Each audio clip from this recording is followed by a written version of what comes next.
guess I didn't say. What are you looking so sad about, Jam? Man, I'm surprised at you. I mean, I'm really insulted. I mean, that's not right what you just said. What do you mean? What I just said? I mean, I'm getting a drink of water. I'm late getting home, but you talking. I said something about the greatest heavyweight champ, man. I'm a hometown man, and you talk about Joe Louis, man. Joe Louis wouldn't be nothing for me. Joe, I tell you, Joe, do you think you would have stood a chance with me? Well, Clay, one time I done my career, I went on a Bomber of the Month tour. Bomber of the Month? I would have been a bum compared to you. Well, you don't know.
What's happening, everybody? Cass Sports again, back for another afternoon with the family. That's right, you know what time it is. If it's Monday, Wednesday, Friday, 2 p.m., it's the Box Story, bringing you all that boxing history. Salute to Miss Cass. She's the wind beneath these sails. Salute to Mike Rim. Salute Mike. Salute to everybody. And welcome to another episode of Cass Sports, the Box Story. Today, Olympic boxing history. Olympic boxing history. How's the family today? Yeah, we're going to just do a little timeline through the Olympic boxing history again today. Bodywork Boxing in the building. Salute Bodywork. Good to see you today. And Mike Masick. Salute Mike Masick. How's everybody this afternoon? We're going to take a look at amateur boxing today. Just like a little timeline from the first modern Olympics in 1904 all the way up to 2024. Okay. Now, Bodywork, you was asking me about the round limits. Now, when they had the unlimited rounds, the unlimited amount of rounds, fights to go 50, 60 rounds, they didn't have a dream. The round was unlimited too. A round didn't end until somebody was knocked down or disqualified. Rounds could last 30, 40 minutes. When somebody got knocked down, you go to your corner, get that minute rest break in between, and come back out. The referee would holler scratch. There was a line drawn in the middle of the ring. You come back out to the scratch. Then the referee would say fight. So no limits on the time in the round either. Now between like 1910 and 1920, they started scheduling fights for like 20 rounds. That's when they went to the 3-minute round limits. But they would still have fights scheduled for 20, 30 rounds. They didn't go to like 15 rounds till like the 1920s. And between 1910 and 1920, that's when they went to the 3 minutes. But to answer your question, when fights were unlimited amount of rounds, there was no time limit on how they didn't have the 3-minute round either. Round ended when somebody got knocked down. Or if you wanted the round to end, you just take a knee. The round's over.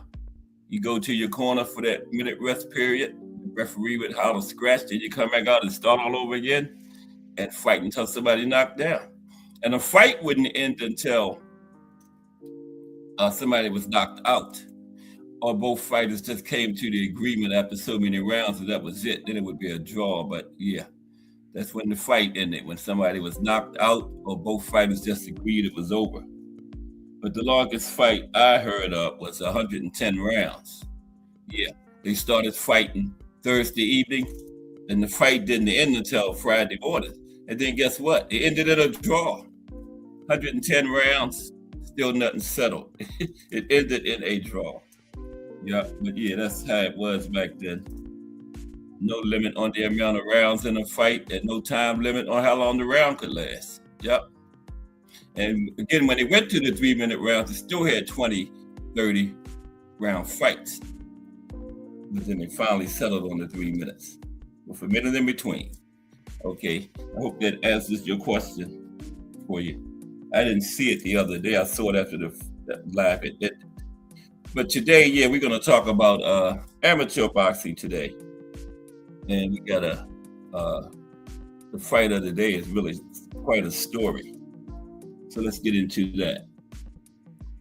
So without further ado, today's fight of the day.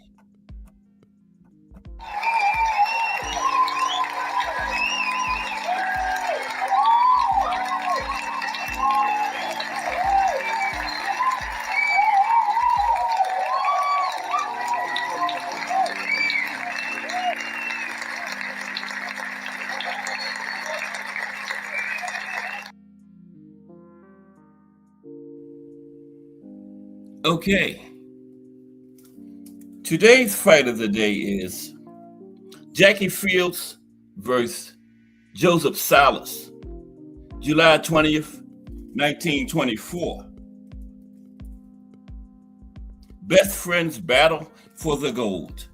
Best friends battle for the gold. Now, how did two fighters from the same country end up in the gold medal match? Let's talk about it. That couldn't happen today, but rules were a little bit different back then. Let's talk about it. Best friends battle for the gold. 1924 Olympics in Paris. Just like the 2024 Olympics were in Paris. 1924 were also in Paris. Best friends battle for the gold. We would have done anything not to fight each other.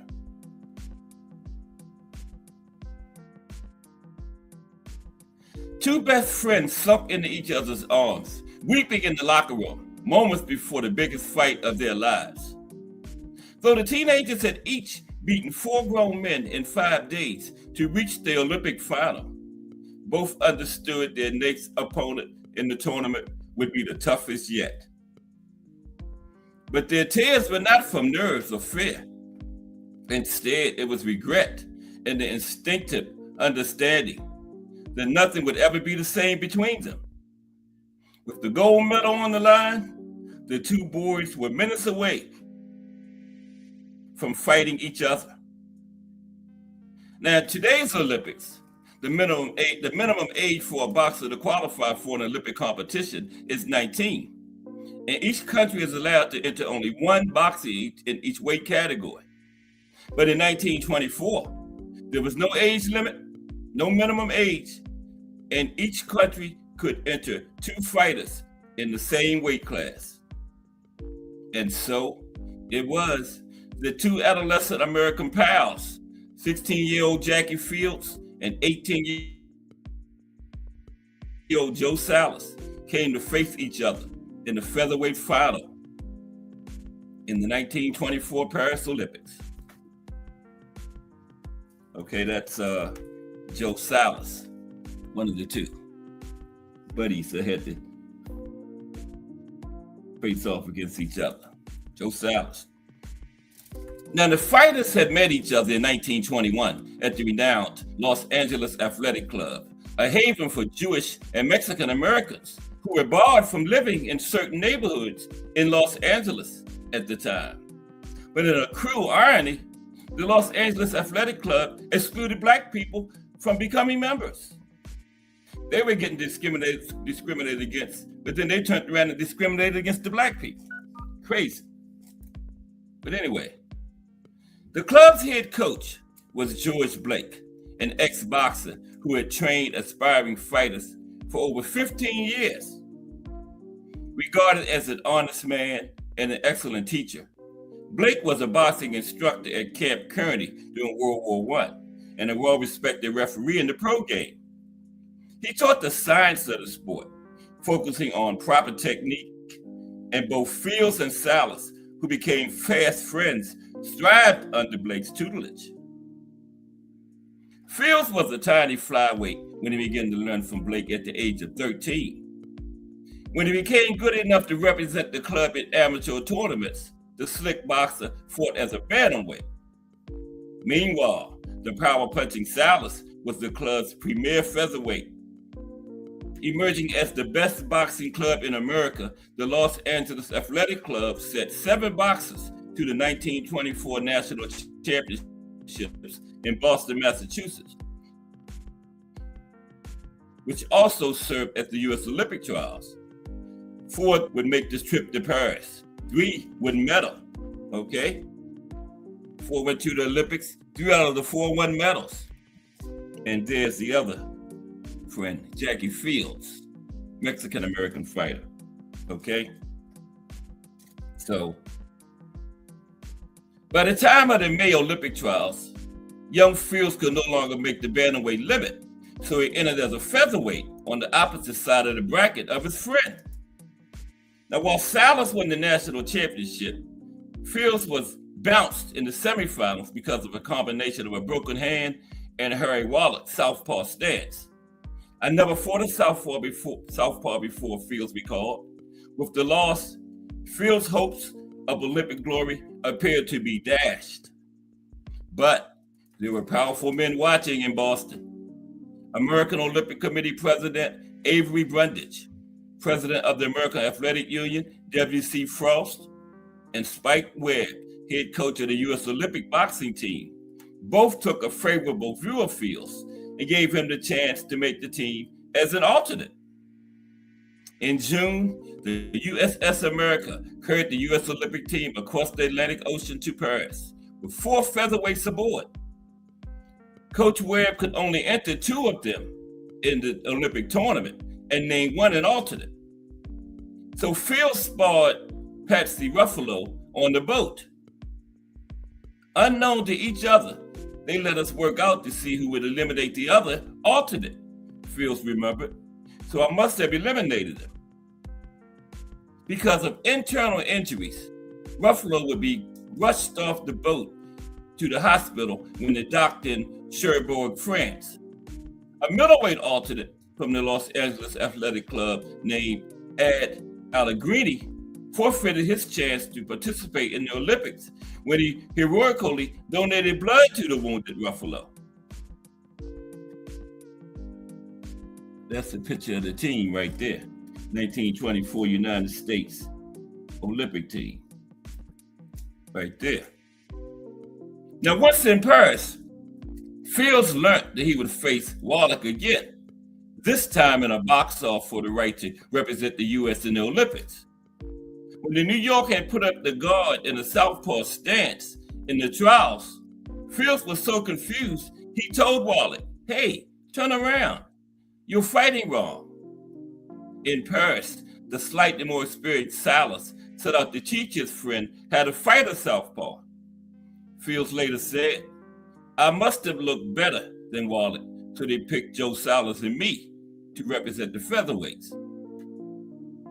The 1924 Olympic boxing competition was a bizarre whirlwind. The glass ceiling of the velodrome acted as the sun's magnifying glass, creating sweltering conditions for the boxers inside. Referees stood helplessly outside the ring. Salas explained, you did what you could to protect yourself because the referees weren't right there to help out. The resulting controversies caused chaos, which led to the occasional riot in the stands. But the two American featherweights boxed their way past 4 older opponents in 5 days. When the time came for the two friends to face off for the gold medal in 1924, neither was anxious to face their friend. We would have done anything not to fight each other, Salas later declared. With 2 Americans in the final, there was the question of which corner head coach Spike Webb would be in, and which one his assistant Al Lacey would work. Fields believed Webb favored Salas to win. He claimed Webb said, now listen to this, the head coach said, because 2 Americans in the final, so he had to decide which corner he was going to work, which corner his assistant was going to work. So here said, head coach said, I'll have to toss a coin. Heads, I'll go to Salas's corner. Tails, Lacey, you go to Fields' corner. So he was clear he wanted to work Salas's corner. If it's heads, he go to Salas's corner. If it's tails, his assistant coach go to the other guy, go to Fields' corner. So either way, he was going to Salas's corner. So the perceived slight snapped Fields out of his distress over fighting his friend. Come on, Al, he told the assistant coach. We'll beat him. Come on with me. So the head coach worked Salas's corner, the assistant worked Fields' corner. So during the 3-round fight, both men boxed beautifully. Coach Webb later described the fight as a remarkable exhibition of scientific boxing and clean, hard hitting. That included the extra minute inexplicably added to the final round. Yet for some reason, the final round went 4 minutes instead of 3. The decision of the judges went to Fields, continued Webb, and it met with the approval of the crowd, as Fields boxed like a master, while Salas also gave a wonderful account of himself. So the assistant coach and Fields won the fight.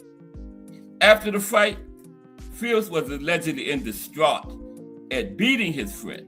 He was so distraught, he went back to the dressing room and cried. But he had won the gold medal.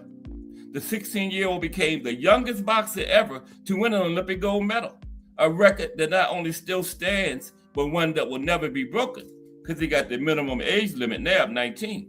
So that record will always stand. They handed me the gold medal and then played the national anthem, Fields later remembered, and I started to cry.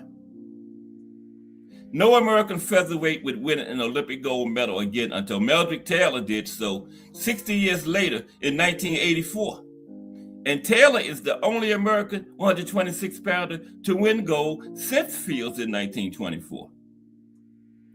By winning silver, Salas became the first Latino American to win an Olympic medal in any sport, a pioneering achievement that is sadly overlooked today.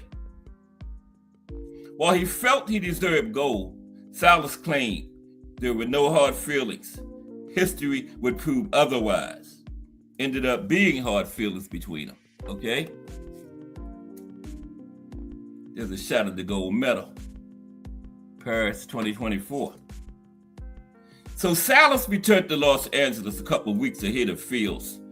Fields took a detour to visit friends and family in Chicago, where he had grown up. When he finally arrived in Los Angeles, Fields heard rumors that Salas had been telling people that he had fouled him during the gold medal match, right? They're supposed to be best friends, but the other guy got back telling people that Fields was fouling him. Bad blood began to surface, and a rematch was set for September 18th. The rematch was so close that a fourth round was spontaneously ordered. Ultimately, Fields was given the verdict again. Salas felt he had been robbed again. As a result, their relationship further deteriorated. So 2-0 Fields. So Fields and Salas then fought as professionals on May 8th, 1925. Now it's a bitter grudge match between them. Started out as best friends before their first Olympic fight. Then it further deteriorated in the second amateur fight. Now as pros, they bitter rivals.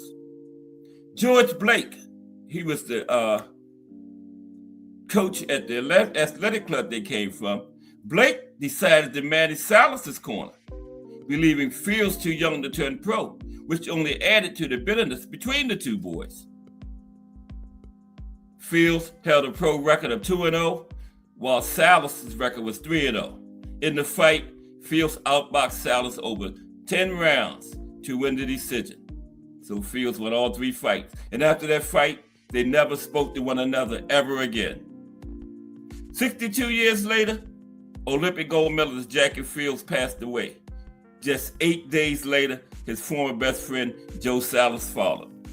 There you have it, the fight of the day. Jackie Fields versus Joe Salas. Best friends battle for the gold. Yup. They ended up hating each other. Fields won all 3 fights. And they just passed away just 8 days apart. I believe it was like 1967. No, 1987. 1987. Okay, so today we're going to talk about amateur boxing, though. We're going to do a little timeline through all the Olympics from the modern era, starting in 1904, going up to 2024, the latest one. 120 years worth of Olympics, which come out to like 25 Olympic events. Okay, but how's everybody? It's what is it? Tuesday? Wednesday? Yeah, Wednesday. This is my second day. That's why I was thinking it was Tuesday, but yeah. It used to be 5 days a week. But it got to be a bit much, and I can make the shows better, taking that day in between. So let's take a look at this. This is going to be Olympic boxing history. Bear with me for one moment. We're going to get started. The Olympic boxing history today. First, we're just going to go through all the Olympic Games from the modern era, like I said, from 1924 on up. Okay.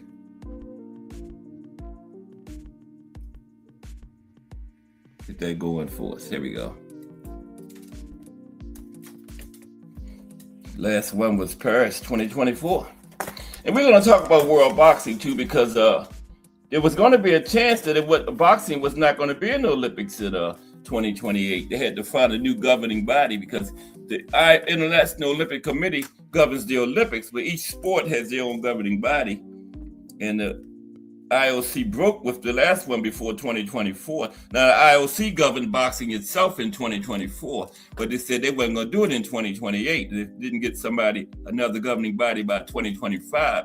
Boxing was going to be dropped, but they got this organization called World Boxing, and Triple G is the president of it. We're going to talk about that later, too. Triple G is also the president of the organization that governs boxing in Kazakhstan, too. Yeah. But World Boxing, we're going to get to that too later during the show. Okay, but let's talk about these Olympics now.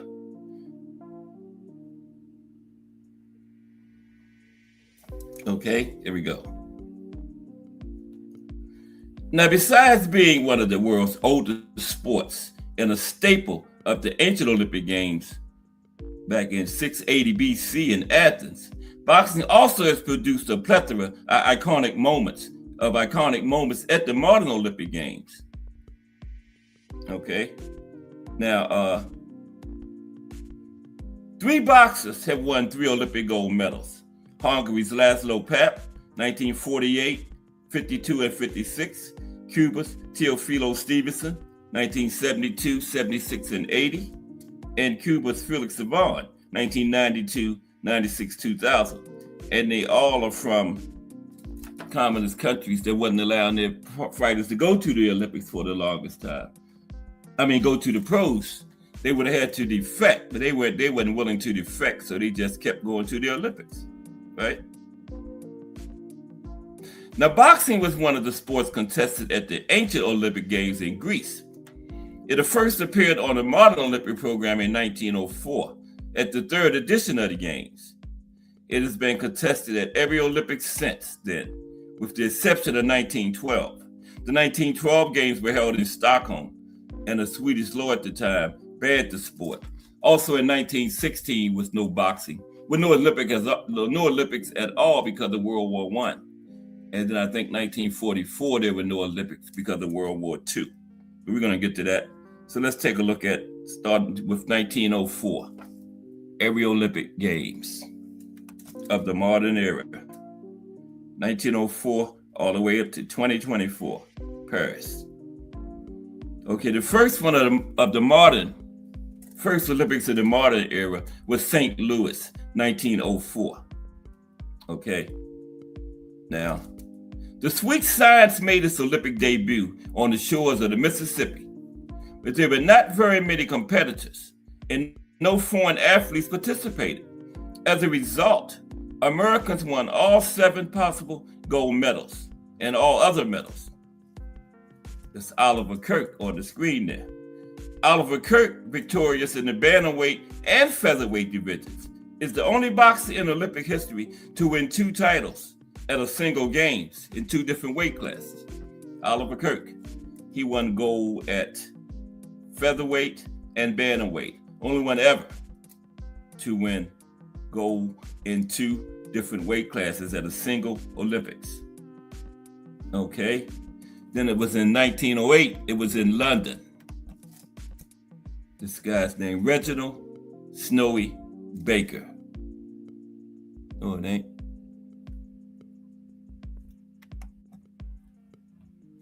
That's Oliver Kirk right there. Okay. Now, that's Reginald Snowy Baker. Right there, there's Snowy. Okay. This London 1908. Reginald Snowy Baker of Australia. Now listen to this. This is crazy here. Reginald Snowy Baker of Australia was the only non-British boxer to win a medal, taking silver in the middleweight category. After losing the final on points to John Douglas, Baker complained that the referee had not been completely impartial. And Baker had a great reason to be suspicious. Guess what? The referee was Douglas's father. Okay? The multi-talented Baker also competed in springboard diving and the 4x200 meter freestyle at the 1908 Games. How could his Olympic committee let that happen? The fighter he was fighting, father refereed the fight, right? And you know, your son, you're gonna cheat, no, not even realizing you're cheating. Your son in the gold medal match. And his father refereed it, and of course he won. But that's crazy. So 1912, there was no Olympics. Again, it was in Sweden, and at that time, Sweden had banned boxing. It was in Stockholm, Sweden. So it was an Olympics, but no boxing was in it. Then 1916, there was no Olympics at all because of World War I. The next one was 1920, Antwerp, 1920 Olympics. That's Bert Snyder. Born in Cleveland, Ohio, welterweight Bert Snyder and his family moved to Montreal, Canada when he was 9. Snyder, who was unaware of boxing's place in the Olympic program, discovered he had been chosen for the Canadian team when he opened up the morning newspaper, and he went on to win gold. Found out he was on the team by reading the newspaper, ended up winning the gold medal. And then, of course, 24 was the fight we just talked about. The 2 friends. Remember the 2 featherweights, We're going to go on past that one. They started out as best friends. Then they ended up fighting in the gold medal match. And everything fell apart after that. They fought 3 times. The same guy won all 3 fights. But after the 3rd fight, they fought as pros. They never spoke again. That was 1924 in Paris. 1928 was in Amsterdam. That's Reginald. That's Hyman Miller in the middle. Now, disputed decisions in Amsterdam led to brawls among spectators outside the ring. One notable scuffle involved 16-year-old American Hyman Miller, who was declared a surprise first-round loser in the flyweight class.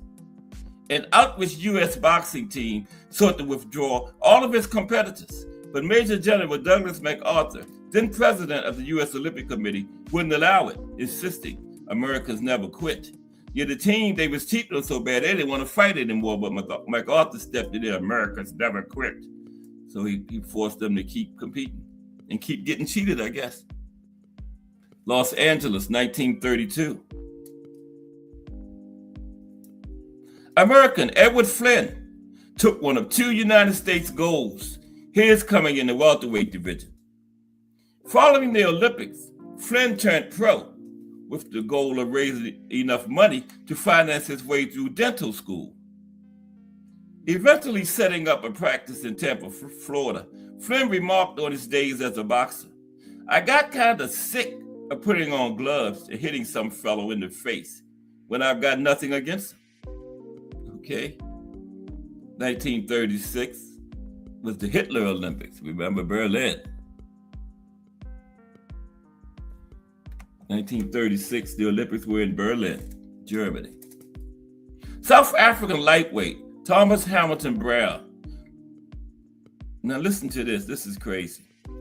South African lightweight Thomas Hamilton Brown lost the first round split decision, but got a second chance upon discovery that one of the judges had reversed his scores and that Brown actually was the winner.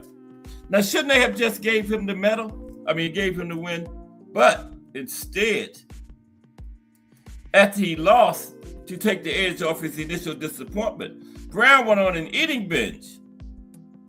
So when they went to get him and said they was have a do-over in his fight, he had gained so much weight, he was over the limit and was unable to sweat off the pounds, so he was disqualified.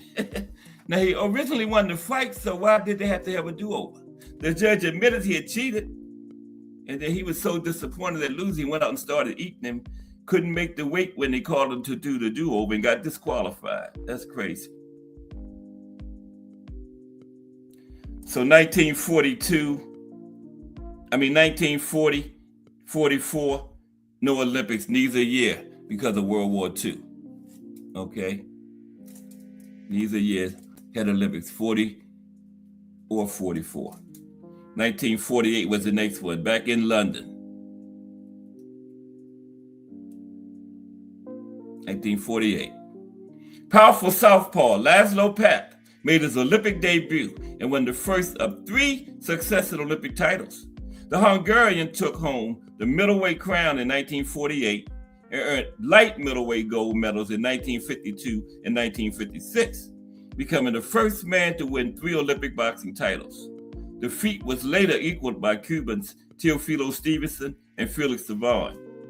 Papp, the first Soviet bloc fighter to compete professionally, once said, "I fight for money, but I am not greedy. How many steaks can one man eat?" Okay, 1952. Helsinki, Poland. Helsinki. That's Floyd Patterson at the top of the medal stand. Floyd Patterson, 17 years old, one of 11 children from Brooklyn, New York, cruised through 4 fights en route to the finals. In the gold medal match, Patterson knocked his opponent, Vasily Taita, out in 74 seconds with an uppercut to the chin. Patterson would later go on to become the youngest heavyweight champion in the world at 21, until Mike Tyson did it at age 20. And Patterson also became the first man to lose the heavyweight title and win it back. First two-time heavyweight champion. Then in 56, Pete Rademacher, another American. American Pete Rademacher, a soldier from Yakima, Washington, fought Soviet Russia's Lev Mutkin in the finals. Mutkin won all three of his fights by knockout or TKO and was a favorite heading into the gold medal match. Yet, Rademacher proved victorious, knocking Mutkin down 50 seconds into the fight, then twice more in the next 80 seconds. Rademacher would later go on to fight Floyd Patterson in his pro debut. Though he knocked Patterson to the canvas in the second round, he would lose the fight in round 6. Yeah, his first fight was for the world title, Rademacher. And it showed why they don't do that. Put a man in a 15-round fight in his first fight, because after the third round, he had nothing left, Rademacher. And Floyd just played with him. Lomachenko got a championship fight in the second fight. He lost that one and then got another title fight in his third fight. Remember? Where they do that at? Okay, 1960, Cassius Clay. Cassius Marcellus Clay. 1960, gold medalist from the United States. The United States was just running heavyweight, amateur and pro, back at that time. It is Cassius. Winning light heavyweight gold at the 1960 Games, 18-year-old Cassius Clay took a first step toward becoming the most visible and quotable athlete in the world. In Rome, Clay gave an early glimpse of his prowess in the ring and his comfort in front of a microphone, offering this answer to a Soviet journalist who asked him about the segregation in the American South. Clay said, "Russian, we got qualified men working on that problem. We got the biggest and the prettiest cars. We got all the food we can eat. America is the greatest country in the world. And as far as places I can't eat goes, I got lots of places I can eat. More places I can eat than I can." 4 years later, Clay, then known as Muhammad Ali, won his first world heavyweight title. Okay, this was the beginning of the Triple Crown. Clay in 1964 was Smoking Joe Frazier. And Smoking Joe was incredible in his Olympics. Listen to this. Now, Joe Frazier lost in the Olympic trials. And you lose, run up in the Olympic trials is automatically the alternate and gets to travel with the team. But Joe was so depressed, he wasn't going to go. But his manager and everybody talked him into going. Joe wasn't even going to make the trip to Tokyo for Asia's first Olympic Games. But after a broken knuckle caused American heavyweight Buster Mathis to withdraw, Frazier ended up fighting in the heavyweight division for the Americans. He took full advantage. He became known for his toughness. He won a narrow decision over West Germany's Hans Huber in the final, despite fighting with a broken thumb on his left hook hand. Smoking Joe Frazier was the only boxing finalist for the United States in 1964. They said he broke his thumb in the semifinal, said he didn't even tell anybody because he knew they was going to pull him out of the final. He had to tell somebody something. He had to get some kind of treatment, But yes, Joe wasn't even going to go to the Olympics. He went as the alternate and ended up being put into the Olympics because Buster Mathis got injured, and Joe ended up winning the gold medal. And the third leg of the Triple Crown in 68 was Big George Foreman. Ali in 60, Frazier in 64, Big George Foreman in 1968. George was incredible too. George Foreman, a greenhorn in boxing circles with only 18 amateur fights under his belt, emerged from inner city Houston to win the heavyweight gold medal. After the Games, Foreman embarked on a pro boxing career that included a first world title in 1973, a spot opposite Muhammad Ali in the legendary Rumble in the Jungle in 1974, and an improbable championship in 1994 at age 45. Now, George went to the Olympics with 18 amateur fights. 18 amateur fights. And I think he was only 18 years old. And he fought this Russian guy that was like 30 years old with over 200 amateur fights. But Big George stopped him. Okay? Amateur or pro, Big George had that fight-ending power where a fight could end at any moment. Okay, 1972. This was Teofilo Stevenson's first gold medal. Up 3. He won 3 straight Olympics, Teofilo did. 1972. Now, welterweight Emilio Correa, the 19-year-old Pan-American champion, defeated European title holder Janos Kajti 5-0 in a close but unanimous decision. Correa's son, Emilio Correa Jr., won silver at the Beijing Games 36 years later. The Munich Games also marked the debut of Teofilo Stevenson, who is detailed Teofilo Stevenson. Yeah, and that was the first of his 3 Olympic gold medals. 1970 United States team led by Sugar Ray Leonard.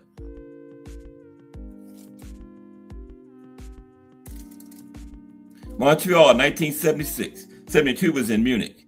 Sugar Ray Leonard, a 20-year-old light welterweight from Maryland, pulled out a tough 5-0 decision against Cuba's Andres Aldama to win the gold medal. Leonard, fighting with photos of his girlfriend and their 2-year-old son pinned to his socks, was emotional afterward, announcing, "This is my last fight. My journey has ended. My dream is fulfilled."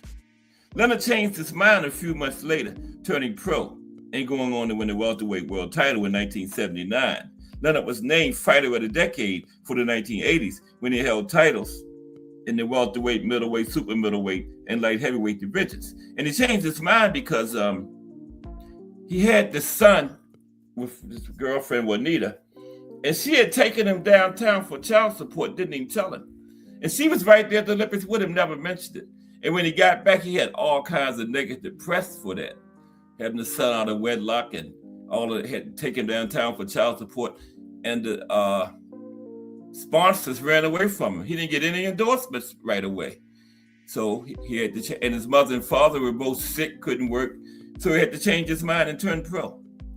Yep. Okay, 1980, Moscow. United States didn't go. That was messed up too, over politics. All those young kids and stuff that made the Olympic team didn't even get to compete because of politics. Then in 84, the Russians and Cubans didn't come to LA. So that was messed up for them. But 1980, Cubas. Teofilo Stevenson became just the second boxer after Hungary's Laszlo Papp to win 3 Olympic gold medals. Stevenson, a heavyweight who dominated in Munich and Montreal, failed for the first time to knock out an opponent when Hungary's István Levay eluded the powerful Cuban throughout their semifinal fight. Stevenson, who'd won all 9 of his previous Olympic fights by knockout, also went the distance in the final, defeating Soviet Peter Zayed by a 4-1 decision. Oh yeah, Sugar Ray in 76, he fought a Cuban fighter, Andres Aldama. Andres Aldama never turned pro neither. It would have been something to see him against them 4 kings, Aaron Pryor, all of them. But in the Olympics, Andres Aldama had won all 5 of his first 5 fights by knockout. Sugar Ray won all 5 of his 5-0. So it was a highly anticipated final between them. And guess what? Sugar Ray won the final over Aldama, 5-0. Won every fight, never lost a point throughout the entire Olympics. 84 was another great American team. There they are. Now see, they had 9 medals, but remember, the Cubans and Russians weren't there. They boycotted. So because the United States boycotted Moscow 80. So they wouldn't have had those 9 medals if the Russians and Cubans wouldn't have been there. I know one person who wouldn't have had one, Tyrone Biggs wouldn't have had super heavyweight because Teofilo Stevenson would have had that. So that's at least one medal the United States would not have had. But Los Angeles, 1984. With the mighty Soviets and Cubans boycotting, U.S. boxers won 52 of 55 fights and 9 gold medals at the 1984 Games. One American who didn't triumph was light heavyweight Evander Holyfield, who was disqualified in his semifinal fight. The disqualification for hitting his opponent after being told to stop was protested vigorously, but unsuccessfully. Yeah, the referee cheated. I saw that as it happened. I wasn't in LA, but I saw it on TV. The referee was from the same country as Holyfield's opponent. That shouldn't happen either. Just like nobody's father shouldn't be refereeing no fight. But the referee waited until Holyfield started his punch. Got halfway to the guy, they're gonna holler, stop. You may hurt yourself or pull something. So Holyfield followed through, and the man disqualified. Clearly was a setup move, right? Now, the loss relegated Holyfield to bronze, though few doubted that he belonged at the top of the podium. The gold medalist of Yugoslavia pulled Holyfield to the top of the podium during the medal ceremony because he knew Holyfield belonged up there. He belonged down on the side, right? Okay, 1988. This was the one where Lennox Lewis and Bo met. They are hard on Americans in those international competitions. This is one where they robbed Roy Jones too. Even when they're in international competition in the United States, they still cheat Americans. Look what happened to Florida and Atlanta in 1996. But 1988, Seoul. Now, Bedlam broke out in Seoul when the host nation's bantamweight, the young Il, lost a disputed preliminary fight. The boxer's coach and assistant, joined by a group of rabid fans, rushed into the ring and beat the referee up, Keith Walker of New Zealand. He got what he deserved, cheated, who had penalized Beyond 2 points for butting. When the chaos subsided, Beyond staged a 67-minute sit-down protest. That's what he's doing there. He sit in the ring for over an hour, wouldn't let no other fights go on, right? 67 minutes. And that eclipsed the unofficial Olympic record set by another one of his countrymen in 1964. This guy remained in the ring for 51 minutes after being disqualified from a fight in Tokyo. In the aftermath of Beyond's stunt, South Korean Olympic Committee President Kim Chong-ha resigned, accepting full responsibility.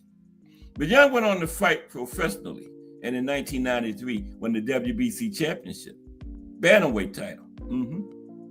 1992, Barcelona, Spain, excuse me, and there's Oscar. Oscar went gold in 92. Promised his mother he was going to do it. His mother passed away from cancer, and Oscar went over, the Golden Boy went over there and got that gold. That's when he got his name. It was given to him by some media members. Here's the Golden Boy. Okay. Oscar De La Hoya won America's only boxing title in Barcelona, launching a brilliant career further studded by multiple world titles as a pro. De La Hoya, a Mexican-American from Los Angeles, dedicated his Olympic gold to his mother, who had died of cancer 2 years earlier. Oscar was raised on the sweet science. His grandfather, Vicente, was an amateur featherweight in Durango, Mexico, and his father, Joel De La Hoya, was a professional lightweight in Durango during the 1960s. Yeah, boxing was in Oscar's blood. Grandfather and father. Now, Atlanta, 1996. Yeah, this is when they cheated Floyd. It was so bad that they was in there saying the winner is, and the referee was on the way raising Floyd's hand up, and he said the other guy, right? Who would better know who won other than the referee? Yeah, he was taking Floyd's hand up and said the other guy's name. And Floyd said after that fight, I'm never going to experience that feeling of losing again, and he never did. That was his last amateur fight, never lost again in his life. But Atlanta 1996, that's David Reed against Cuban right there. That's David in the red. With David Reed, America's lone boxing finalist in Atlanta, trailing 15-5 in the third round, It looked all but official that the United States was failed to win a boxing gold medal for the first Olympics since 1948. But 36 seconds into the final round, Reed avoided a right hook from Cuban Alfredo Duvergel and landed one of his own to send Duvergel to the canvas for a knockout. The instant victory prompted a congratulatory hug from a famous observer, Muhammad Ali, who whispered in Reed's ear, "You're a bad boy." Reed also shared an emotional embrace with U.S. coach Al Mitchell, the fighter's personal coach from the beginning of his career. Okay, 2000, going through every Olympics, 2000. They're getting ready to that women in 2012. We're going to talk about that deeper later on too, women in the Olympics. 2000 Olympics, Sydney, Australia. That's Felix Savon. I think he's getting his third. He had a triple back-to-back also, won 3 Olympic golds. Felix Savon. Cuban Felix Savon, 33 years old. See, he was old because he couldn't turn pro. The country wasn't allowed him. He didn't want to defect. At 33 years old, he claims his third consecutive heavyweight crown to join former sparring partner and countryman Teofilo Stevenson as the only boxers to win 3 Olympic golds in one weight class. He would have been in the 90s with Lennox Lewis and Riddick Bowe, Holyfield, and all of them. Felix Savon would have been right in his prime around that time. Yeah, Teofilo Stevenson, Felix Savon, and Laszlo Papp are the ones that won 3 gold medals. Having dominated the heavyweight division for nearly 15 years, Savon pummeled American Michael Bennett 18-3 in a much-anticipated second-round fight.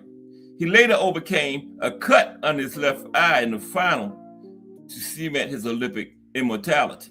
Okay, 2004. Andre Ward got gold. This is the last gold medal that American male has won in the Olympics.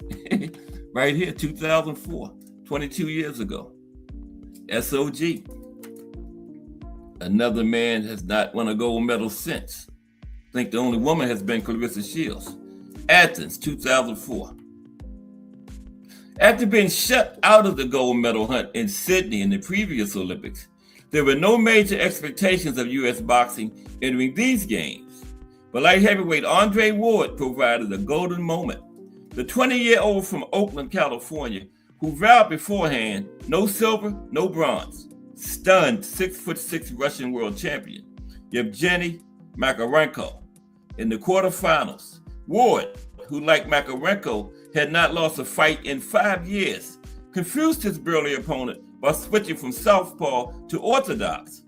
Ward won a 17-15 decision over Erkebek Haydarov of Uzbekistan in the semifinals and came from behind after 2 rounds to decision Magomed Belarus 2013 in the final.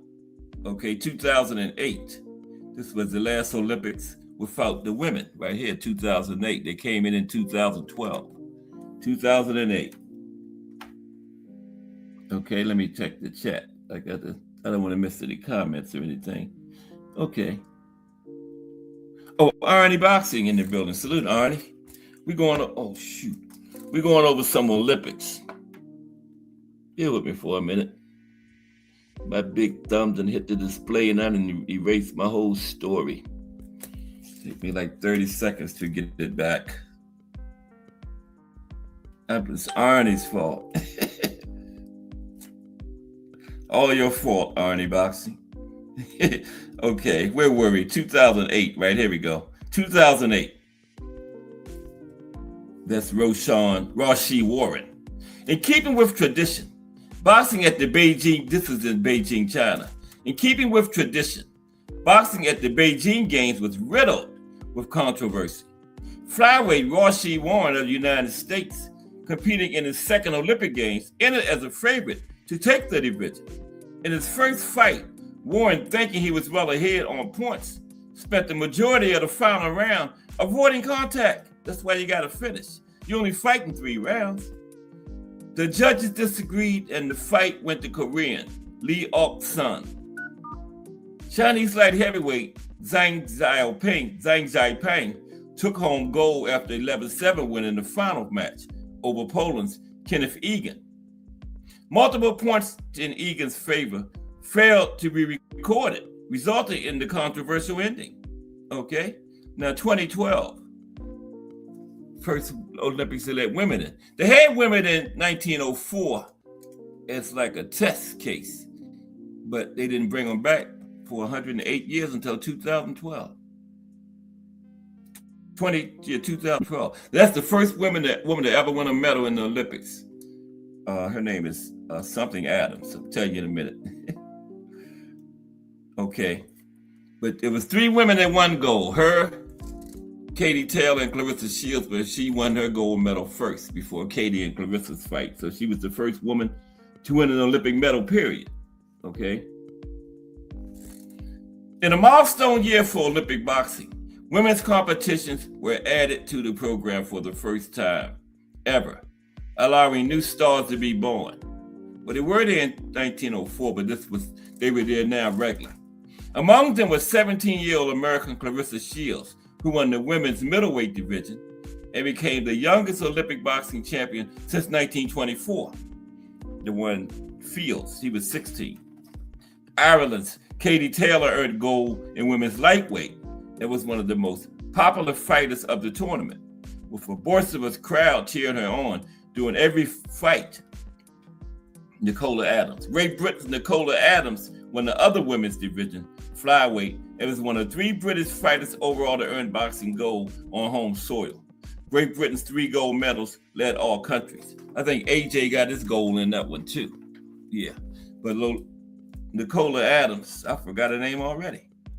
Yeah, Nicola Adams was the first woman to win an Olympic medal. Her fight just happened to come before, her gold medal matches happened to come before Clarissa's and Katie's. So she was first, but they all in that same Olympics. 2016 Olympics, Rio de Janeiro, Brazil. And that's Rosem Conceição, he won gold at home. The Rio Games brought 2 notable changes to the Olympic program. Pro boxers became eligible to compete at the Olympics for the first time ever. And the headgear requirement was dropped for men for the first time since the 1980 Games. After winning gold in London, American star Clarissa Shields successfully defended her women's middleweight title before turning pro later that year. In the men's lightweight division, Brazil's Robson Conceição captured the gold on his home turf, beating Francis Safiane Wimija to become the first Brazilian to ever win an Olympic boxing gold medal. Isn't that something? First Brazilian to ever win an Olympic boxing gold medal, and did it in Brazil. Wow, what a story. Okay, 2020. Now the pros were allowed to go in 2016, but a professional boxer won an Olympic medal for the first time in 2020. There's Andy Cruz and Keyshawn. That's when they had their battle in 2020. Okay. Now, due to the COVID-19 pandemic, the Tokyo Olympics took place in 2021, remember? Took it 1 year later than scheduled. Duke Reagan and Keyshawn Davis became the first pro boxers to win Olympic medals, both silver, for the United States, along with Richard Torres Jr., who also won a silver medal, then turned pro a few months later. Keyshawn and the other guy, Duke Reagan, was already pro. Okay. The U.S. men had their most successful Olympics since Andre Ward won gold in 2004. The dominant nation in men's boxing, however, was Cuba, which won gold in 4 to 8 weight classes contested in Tokyo. United States had got the most gold medals since Andre Ward won gold in 2004, but they still didn't win gold, right? They still haven't had a gold medal since Andre in 2004. And finally, we have the last Olympics, 2024 in Paris. Okay, 2024 in Paris. Come on, change. Okay, bear with me for one moment. Okay. There they go, Keyshawn Andy Cruz. Okay, yeah. Paris 2024. Now, Uzbekistan topped the boxing medals table, showcasing powerhouse champions like Hassan Boy Dusmatov at flyweight and Bakodur Jalolov at super heavyweight. Now, the program included 13 events, 7 for men, 6 for women, marking a shift toward full gender parity by reducing 1 men's class and adding 1 women's class. A total of 248 athletes from 68 nations competed in the tournament. I think that was like the most ever in the Olympics too. The last one, 2024. Okay, now we're going to do this.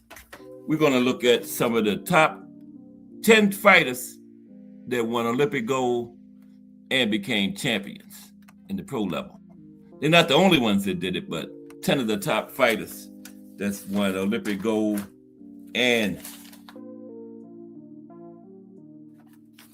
become a champion at the professional level. Okay? 10 of the top men to do it. There it is. Couldn't find my pen. Okay. All right. Yeah, let's take a look at that. That's Sugar Ray Leonard, Loma, Muhammad Ali. They all 3 won Olympic gold and titles at the top level. The professional game, the paid game. Okay, let's take a look at this. Some of the best pro boxers who won world titles, but also won Olympic gold. Now, with the 2024 Paris Olympics in the rearview mirror, and the next generation of boxers being crowned as champions, taking home gold medals, let's turn back time and look at some of the best boxers to ever lace up the gloves. These boxers all have something in common: amateur success at the highest level, followed by professional success that will live forever in history. These men have proven all their fans right and doubters wrong, having their work and skill translate across multiple levels of competition and different styles of the same sport. Let's look at the 10. These are some of the top fighters that won Olympic gold and world championships at the pro level. Pernell Whitaker. Sweepy on the right. Pernell Whitaker is often forgotten as an all-time great. With a successful run in Los Angeles, he hit the pro ranks without slowing down. Whitaker dominated the lightweight division at the iconic 1984 Games in Los Angeles. Using his slick defensive skills and crazy quick hand speed, he was a clear future star as he turned pro shortly after the Olympics. Sweet Pea then went on to be one of the best defensive boxers of all time, being a 4-weight world champion and still holding the record for most unified title defenses at lightweight with six, okay? Another star that won Olympic gold and heavyweight gold. Lennox Lewis, Lennox the Lion, Lewis. There's Lennox. See Riddick Bowe. To his right, Al left over there. Yeah, that fight. They stopped the fight. It didn't look like Riddick was hurt. Gave him a couple standing 8 counts and everything. I don't know what was going on in that. They hard on those Americans in international competitions. And like I said, even when they're in the United States, look how they did Floyd in Atlanta, right? But Lennox Lewis is a Canadian boxing legend. He won the Olympics for Canada. One of the few gold medalists to represent Canada. After a narrow loss to gold medalist Tyrell Biggs at the 84 Games, Lennox put his pro career on hold so he could go in 88. Then he bounced back as he dominated his way to a gold medal in the 88 Games in Seoul, South Korea, in the super heavyweight division. As a pro, Lennox went on to be the first Olympic super heavyweight gold medalist to go on to win a heavyweight world title. He's a 2-time lineal heavyweight champion and held the undisputed heavyweight championship at one point. Lennox Lewis. Okay, Michael Spinks, another star, amateur and pro. Michael Spinks.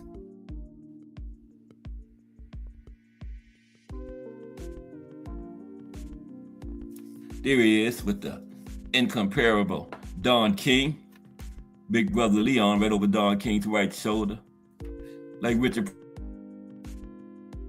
Price said, Leon got some hats for your ass, man. What Leon got on his head. Okay, Michael Spinks, another overlooked boxing legend. He almost never turned pro at all. Spinks had a smooth run in the 76 Olympics. Now he had a bye and 2 wins by walkover. He was only required to fight 2 different opponents on his way to a middleweight gold medal. He had a nice run, a bye and 2 walkover. Bye, 2 fighters didn't show up. It was like the 4th round. Out of 5 rounds, it was the 4th round when he fought his first fight, right? After that gold medal, Spinks took a hiatus from boxing because no major promotions were contacting him or his brother Leon. Now, Leon was a massive star and a major staple of ABC Sports on his way to a huge fight with Muhammad Ali. Michael went back to St. Louis and was working as a janitor. Then Butch Lewis convinced him to turn pro. And Michael went on to win an undisputed world title at light heavyweight, and then won as a massive underdog against a 48-0 Larry Holmes at heavyweight. He suffered his only pro defeat to the great Mike Tyson. Oh, the country for today, too, is United States at the end of the show. Our country for today is the United States. We're going to do a little history of boxing in the United States and some of the top boxers that come out of the United States, like we do for every country of the day. United States. Next, Alexander Usyk, gold medalist and pro champion. Alexander Usyk. Alexander Usyk is the modern day pound for pound great. It all started on a legendary Ukrainian Olympic boxing team. Usyk ended his amateur boxing career with an unreal Clemente Russo in the 2012 London Olympics.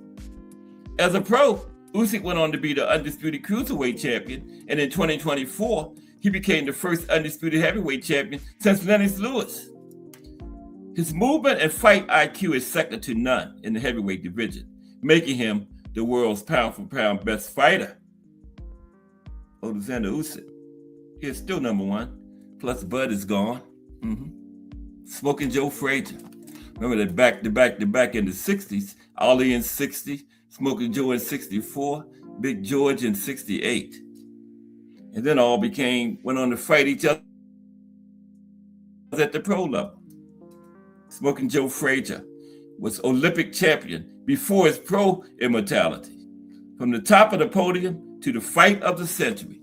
There's Smoking Joe on the right there. Frazier came up short at the Olympic trials prior to the 1964 Tokyo Games, strongly considering giving up boxing. He was convinced to make the trip across the globe as an alternate, later being named as the U.S. heavyweight after Buster Master went down with an injury. Smoking Joe went on to win a gold medal in dramatic fashion, battling a broken thumb on his left hook hand. The legend of Smoking Joe Frazier only began there in Japan. The rest of his career is history, beating Muhammad Ali in what is coined the fight of the century, and being an undisputed champion, defending against some of the greats it's only a fraction of his accomplishments. And then Big George Foreman. There's Big George. We're looking at some Olympic gold medalists, some of the top Olympic gold medalists that went on to become some of the top pro champions. Big George achieved greatness with little experience, then went on to be a Hall of Famer as a pro. After starting boxing in his late teens and only having about 20 amateur fights, Foreman went into Mexico City to chase greatness. He went on to defeat the Soviet Union's Jonas Seplis, who was over 10 years older with over 220 amateur fights. George had like 21. in the gold medal match, making Foreman an American hero instantly in the heart of the Cold War. As a pro, Foreman was a two-time heavyweight world champion with over 80 fights under his belt. Then went on to make a fortune with his famous George Foreman grill. Legendary stuff. Okay? Vasily Lomachenko. Great amateur, great pro champion. Vasily Lomachenko. The first two-time gold medalist on this list. Olympic success led to a fast-track run to world titles. Speak about a fast track, wow. Like I said, he got a championship fight in his second fight, lost that one, and got another one in his third fight. Where they do that? If the ball father is your 12. Lomachenko dazzled with his athleticism and dominant victories. In the 08 games, he outscored his 5 opponents, 58-13, an unprecedented 45-point margin. He finished his amateur career with a record of 396 wins against just 1 loss. He has been named possibly the all-time best amateur boxer by several publications. Lomachenko then turned pro shortly after the London Games, fighting for his first world title in only his second fight, winning the first world title in his third fight. In 2026, Lomachenko is returning to the sport after a brief hiatus. Still writing his legacy. Lomachenko. Okay, Oscar, the golden boy. Looking at some top amateurs who had turned into top professionals. The golden boy, Oscar De La Hoya.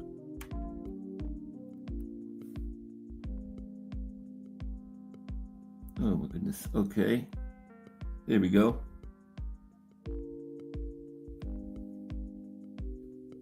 Okay, Oscar. Oscar was a lifelong star. The dominance in amateur boxing carried over easily to the pro ranks. Oscar didn't know anything but dominance, even as a teenager. He won every major tournament en route to his 1992 gold medal and the 2008 United States Boxing Hall of Fame induction on the first ballot. I think it was a little later than I think it was a little later than 2008, but he got it on his first ballot.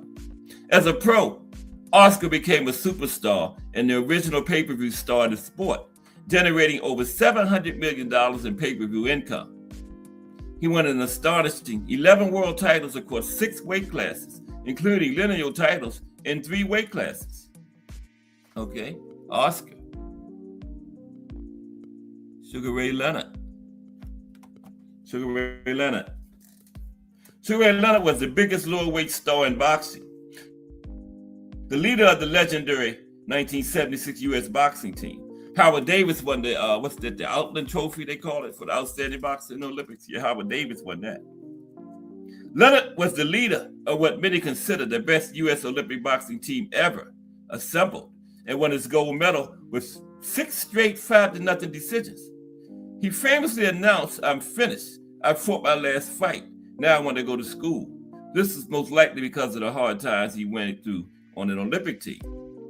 He adjusted his career path and went on to be part of the Four Kings, a group of lower weight fighters who carried the sport of boxing and its relevancy after the era of Muhammad Ali. Leonard was a 5-division world champion and lineal champion in 3 divisions, including the welterweight undisputed champion. And finally, number 1, Muhammad Ali. Olympians who became great pros. Muhammad Ali. There it is, and up on it. Cassius Clay up on the stand, up on the top. And the Star Spangled Banner.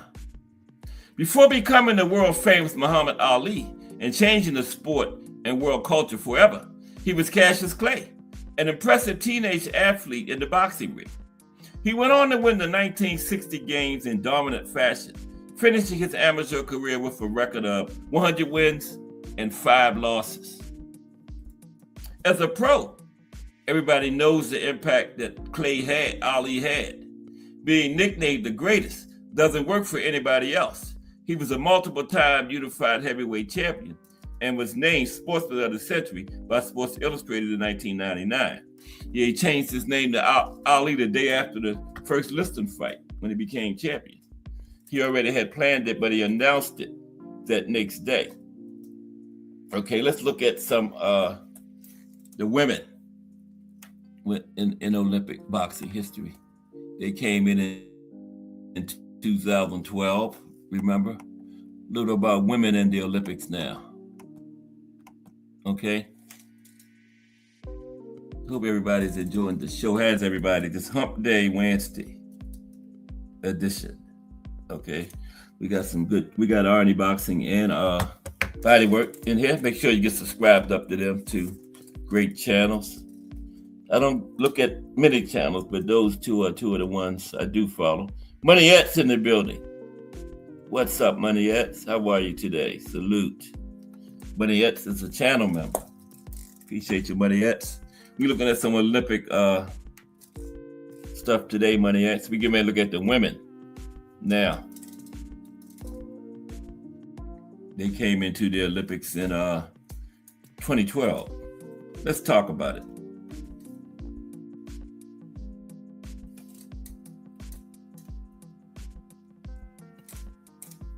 Let's talk about it. Okay? Came in 2012. And the country for today is the United States. We're going to look at a little brief history of boxing in the United States. And I got 20 of the top boxers to come out of the United States. Very brief little talks about them. Okay? The women in boxing in the Olympics. Women's amateur boxing had its first sanctioned fight in 1988. And amateur world championships would take longer. The first wouldn't be until 2001. Okay? Needless to say, Olympic glory would take even longer. Even though women's sports were being added to the Olympic program, boxing would be the last sport to not have a women's component at the Summer Olympics. The Olympics has a long history with sexism. The first modern Olympics, as is in 1896, did not include any women's events at all, not just boxing, none at all. Women didn't even make up 10% of the athletes until Helsinki, 1952. Wasn't even 10% until 1952. Okay? Nasty work. Montreal 1976 provided a big boost to women's inclusion when it added women's basketball as an event. This brought women's participation rates to nearly 21%. A bigger push for women's inclusion came in the 1990s as the International Olympic Committee mandated in 1991 that all new sports had to have both men's and women's. The IOC created working groups and other policies to actively boost women's inclusion in the games. So after 1991, the IOC said any more sports get added to the Olympics, they got to have men and women. But the sports that was currently part of the program wasn't trying to change. At London 2012, women made up 44.2% of athletes at the games, almost 50%, 44.2 2012. Boxing was one of the sports that contributed to women's inclusion. Okay, 2012. And they was up around 50% then of the participation by 2012. Okay? Now, the IOC announces additions to an Olympic sport program several years before games in order to allow time for qualifications. In August 2009, the IOC Executive Board voted to add women's boxing to the sports program for London 2012. Okay? At London 2012, 36 women would be able to box in 3 weight categories.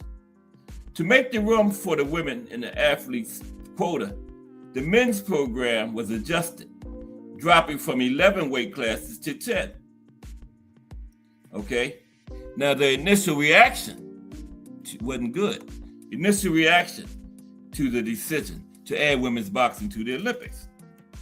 Now, when the IOC announced in 2009 that women's events would be added to the Olympic program in 2012, many men in the boxing community, unsurprisingly, were not happy. Deep down, I think women shouldn't fight, said Aston silver medalist Amir Khan. You shouldn't fight, Amir Khan. Some of them women chin's probably better than yours. But Amir Khan said, deep down, I think women shouldn't fight. Men see it as a sideshow, and women hate it. It has no future, said the Bob father, a major boxing promoter, Bob Arum.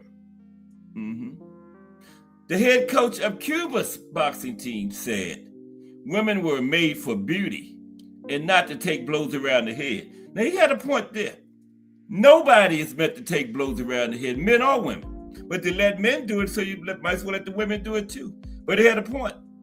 Not only women, nobody is made to take blows around the head. That's where the brain is. The sports governing body, the Amateur International Boxing Association, the AIBA, did not make matters any better when it encouraged women to wear skirts in the ring, right? They wanted the women to wear skirts while they participated in the Olympics. According to Sports Illustrated, the AIBA took this tactic because fans and boxing officials claimed they couldn't tell women from men, particularly on television, because fighters wear the same protective headgear. They're going to tell you what kind of fight it is before the fight, though. They're going to say it's a women's fight. Why the hell they got to have skirts on? Come on, man. That's crazy. The Amateur International Boxing Association suggested women wear skirts in the ring. Now, reaction to women's boxing at London 2012, when it actually happened, okay? Now, when the competition actually got underway at London 2012, fans loved it. Headlines screamed, women boxers knock men out of Olympic spotlight. And women's boxing, a big hit in Olympic debut, okay? Sold-out crowds watched. Great Britain's Nicola Adams, Ireland's Katie Taylor, and American Clarissa Shields claimed gold in their respective weight classes.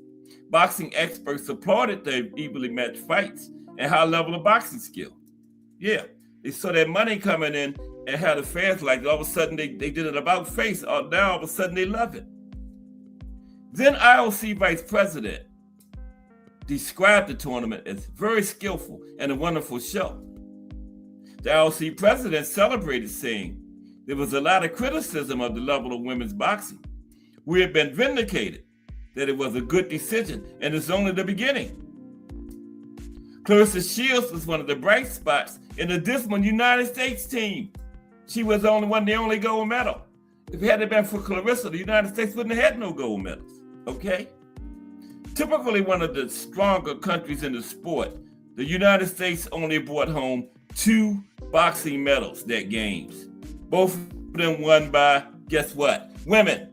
Marlon Esparza and Clarissa Shields. So without the women, the United States would have brought home 0, zilch, nada at the Olympics. So they should be glad they let the women come. They wouldn't have brought home a medal at all in boxing. Clarissa Shields won gold, Marlon Esparza won bronze. Only medals for the United States in 2012, okay? And Bob Father up there running his mouth. What happened to the first female boxing gold medalist? Okay, Nicola Adams, the first woman to earn a gold medal in Olympic boxing history, repeated as Olympic champion in 2016. She was awarded an MBE and OBE, became a TV personality, and appeared in commercials for Aldi and British Airways. In November 2012, The Independent recognized Adams as the most influential LGBT person in Great Britain. Okay, we're looking at what happened to the first women's Olympic gold medalist. Katie Taylor became a hero in native Ireland landing sponsorship deals with Toyota, KPMG, and Adidas, inspiring plenty of Irish girls, including 2024 gold medalist Kelly Harrington, to follow her into the ring. And Clarissa Shields. What happened to Clarissa Shields? What happened to Shields? The aftermath of her first Olympic Games was tough, and Shields discovered that winning a gold medal doesn't automatically guarantee an abundance of financial opportunities. The Fire Inside, the movie about her, tells that complicated story. Now, Shields did continue boxing and won gold at Rio 2016, the first U.S. boxer, male or female, to repeat gold in boxing. And the only U.S. boxer to have 2 gold medals is a woman. Okay? Is a woman. Now, Paris 2024. Excuse me. Women's boxing. Paris 2024. At the Paris 2024 Olympics, women made progress in terms of inclusion. These games were touted as the gender equal games, with equal numbers of men and women participating for the first time. Okay? Now, the number of women involved at the games had grown. At Paris, boxing saw 122 female competitors, just 2 fewer than the men, even though women competed in 1 fewer weight class. The sport is also spread across the globe. Women from 55 countries entered the Olympic ring in Paris. What started with a bang in London 2012 has only grown in the years since. Okay, let's talk about world boxing. Because like I was saying at the beginning, the Olympics was no guarantee it was going to be in 2028, because the IOC had fell out of sorts with I think it was the IBA used to govern, because the IOC governs the Olympics, but each sport has their own governing body. I think it was the International Boxing Association, and the IOC had a beef, so the IOC got rid of them. And they governed boxing themselves in 2024, but they said for 2028, they weren't going to do it. If they didn't have another governing body in place by 2025, boxing wasn't going to be in 2028. But then along came world boxing, and they are going to govern the sport. And Triple G is the president of world boxing. He's also the president of the body that governs boxing in Kazakhstan. Triple G. Gennady Golovkin.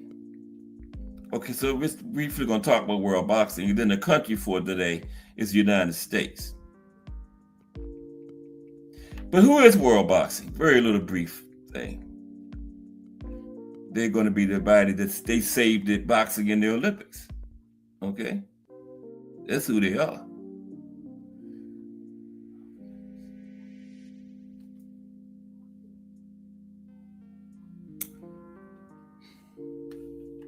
Oh, shoot, I see what I did. I said, who is world? Okay, here we go. Who is world boxing? Glad y'all asked. I'm going to tell y'all. Okay? That's their logo right there. The World Boxing is a not-for-profit international sports federation which aims to put the interests of boxers first and ensure that boxing remains at the heart of the Olympic movement. It was established by a group of like-minded individuals from a number of national federations across the world in response to the persistent issues surrounding Olympic-style boxing's international governing body, whose failure to address the International Olympic Committee long-standing concerns over sporting integrity, governance, transparency, and financial management placed boxing's future as an Olympic sport in doubt. That was the IBA, the last body that governed it. Now, World Boxing offers an alternative to this and was founded on the principles of integrity, honesty, and excellence. The organization is underpinned by rigorous governance practices and aims to create a sustainable and inclusive global sporting structure where boxers from around the world can compete and excel, knowing that the integrity of the sport is guaranteed and competition is fair. It ensures the views of athletes are represented at the highest level. It includes a male and female boxer with voting rights on its executive board. Publicly launched in April 2023, by the start of January 2025, World Boxing had approved membership applications from 60 national federations, covering all 5 continents that compete in the sport. On May 7, 2024, World Boxing held its first formal meeting with the IOC, which signaled the start of formal collaboration aimed at establishing a pathway for boxing to remain in the Olympic Games. In September 2024, World Boxing established an Olympic Commission, chaired by the president of the National Olympic Committee of Kazakhstan, Gennady Golovkin, Triple G, to support and assist the process of developing a pathway to ensuring that boxing is restored and remains in the games. World Boxing provides principled leadership to its members and is committed to delivering 5 key pledges that will safeguard the future of both the sport and its athletes worldwide. World Boxing pledges to keep boxing at the heart of the Olympic movement, ensure the interests of boxers are put first, deliver sporting integrity and fair competition, create a competition structure designed in the best interest of the boxers, operate according to strong governance standards and transparent financial management. World Boxing's, okay, so now let's look at the leadership. We're going to take a look at this, and then we're going to look at the United States. Okay? World Boxing leadership. There's the president, El Presidente of World Boxing right there. Gennady Triple G Golovkin. Okay? He's also the president of the Olympic Committee of Kazakhstan. Yeah. World Boxing saved the boxing for the Olympics. Gennady Golovkin, president from 2025 to 2028. They have to have another vote in 2028. Now, Gennady Golovkin was named the president of World Boxing at its Congress 2025 in Rome for a 3-year term to lead the organization into the 2028 Olympic Games in Los Angeles. Born in 1982, Gennady Golovkin is widely considered to be Kazakhstan's greatest ever boxer.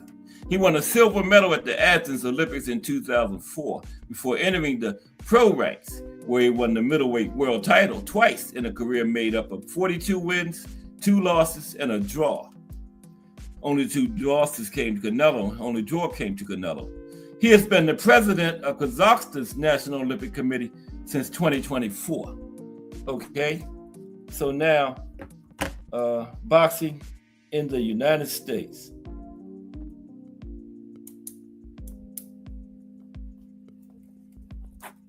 Okay. Boxing in the United States. That's the United States is the country for today. We show the flag of the country. That's the country of the day. Okay. Okay, let's see. Yeah.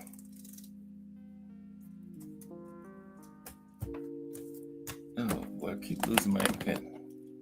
There we go. United States is the country for today. Do the brief history of boxing in the United States, and then some of the top boxers to come from the United States, okay? Appreciate everybody that stopped by support today and every day.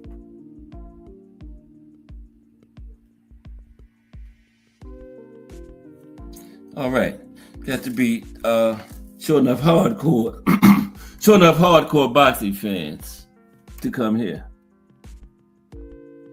You know. Okay. The sport of boxing came to the United States from England in the late 1700s and took root in the 1800s, mainly in large urban areas such as Boston, New York City, and New Orleans. English and Irish fighters starved of opportunities at home traveled to the States in search of new opportunities. Many of these early American fights were billed as English versus Irish or Native American versus Irish. While initially boxing was viewed as illegal, and many fights and fighters had to hide to avoid arrest, the sport of boxing found advocates during the latter 19th century in the muscular Christianity movement, a religious group that viewed the sport as a way of increasing both physical and moral strength. Theodore Roosevelt was also a vocal advocate. He continued boxing into his presidency until a blow left him with a detached left retina, leaving him blind in one eye. John L. Sullivan became the first American heavyweight champion in 1882 under bare knuckles rules, and again in 1892 became the first heavyweight champion in the beginning of the glove era. Sullivan began a 100-year streak of heavyweight boxing champions coming from America. By the 20th century, America became the center of pro boxing. The sport's economic incentive rose as popularity brought larger purses and commercial success. This rise in success saw a rise in minority participation in boxing, with the first successful non-white champions coming at the beginning of the 20th century, even as severe racism plagued minority attempts to gain and hold championship titles. Boxing continued to be popular throughout America, and by the 1960s and 70s, the sport reached the golden era in America. Television brought the sport to new audiences and introduced a new revenue stream, and casino gambling raised the stakes for audiences. Talented boxers such as Muhammad Ali, Joe Frazier, George Foreman, and Dick Tiger fought storied fights again and again. Okay?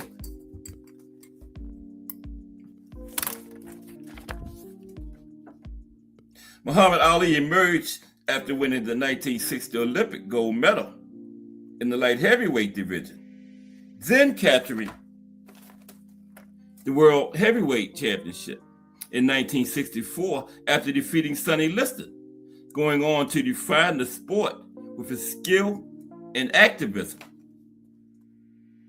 The heavyweight division thrived through legendary fights between Ali, Joe Frazier, George Foreman, and Ken Norton, drawing massive cultural and global attention.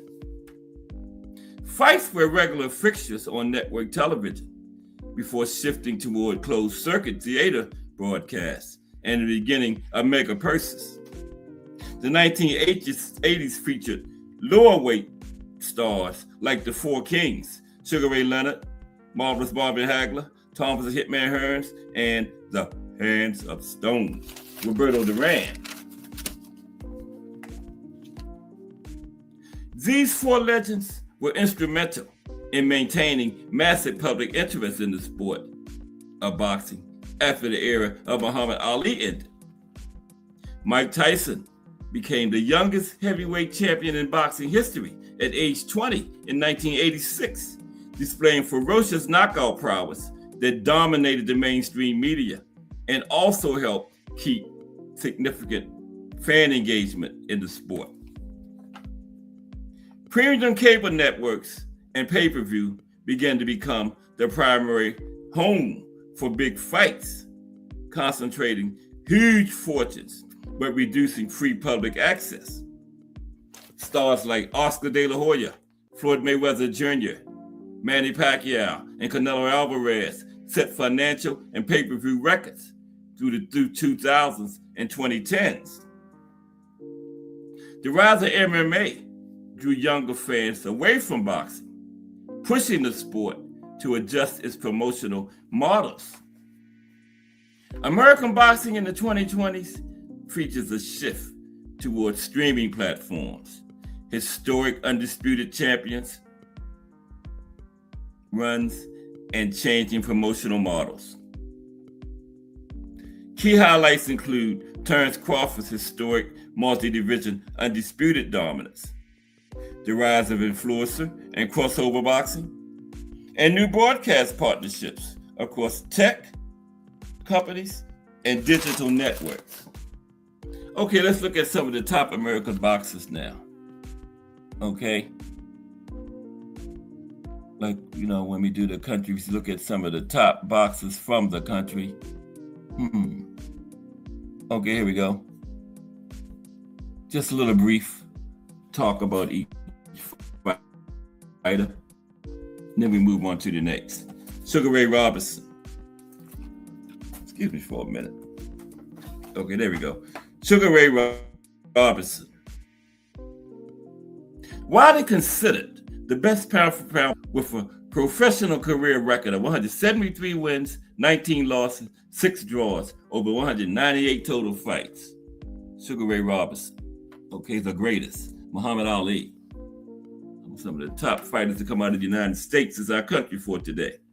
Muhammad Ali, the self-proclaimed greatest, was a 3-time heavyweight champion and cultural icon. The Brown Bomber, Joe Louis. The Brown Bomber held the heavyweight title for a record 11 years and 8 months, making 25 consecutive defenses. Okay. The Will o' the Wisp, Willie Pep.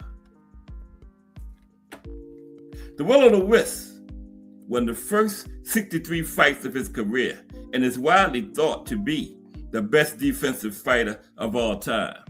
The Will o' the Wisp, Willie Pep. These are top American fighters. Homicide Hank, Henry Armstrong. Held 3 world titles simultaneously in an era with only 8 weight divisions and almost had half of them. He got robbed at middleweight. They called it a draw, but everybody at ringside said Homicide Hank clearly won the fight. Sugar Ray Leonard, some of the top American stars. Olympic gold medalist, multi-division star in the 1980s, and followed Muhammad Ali as the face of the sport. Sugar Ray Leonard. Marvelous Marvin Hagler. Marvelous Marvin Hagler. Dominant middleweight champion who reigned for 7 consecutive years as a skilled boxer or a fearsome puncher. Marvelous Marvin Hagler. Roy Jones Jr. Roy Jones Jr. Multi-division champion, famous for his incredible athleticism and for winning titles from middleweight to heavyweight. Roy Jones Jr., Captain Hook. Thomas the Hitman Hearns, the Hitman. Thomas Hearns went from a light-handed amateur to one of the most devastating punches in boxing history. And he was the first boxer to win world championships in 4 divisions and the first to accomplish defeat in 5 divisions. The Hitman, Thomas Hearns. Floyd Pretty Boy / Money Mayweather Jr. Undefeated 5-division world champion, finished his career with a 50-0 record. Floyd Pretty Boy / Money Mayweather. Next, the Eastern Assassin, Larry Holmes. Won 48 consecutive fights before suffering his first defeat as a pro, and reigned as heavyweight champion for over 7 years with 20 successful title defenses. The Eastern Assassin, Larry Holmes. Once known as the baddest man on the planet, Iron Mike Tyson. Youngest heavyweight champion in boxing history at 20 years old and a devastating knockout artist. Iron Mike Tyson. Smoking Joe Frazier. Smoking Joe Frazier.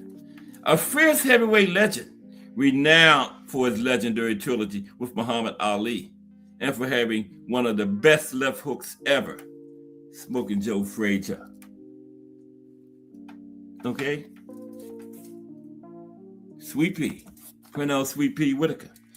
The United States is a country for today. We're just looking at some United States boxers, that's all. Arnie says, just finished watching Eric Morales versus in Jim Chi. Awesome fight. Okay. Yeah. Okay, I'm going to write that down.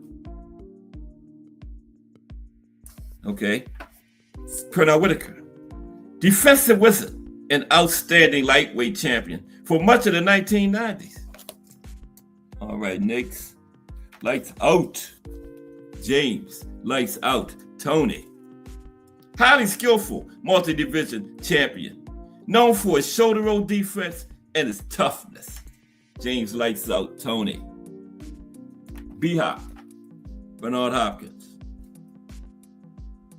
Long reigning middleweight champion who set records for longevity by winning titles deep into his 40s.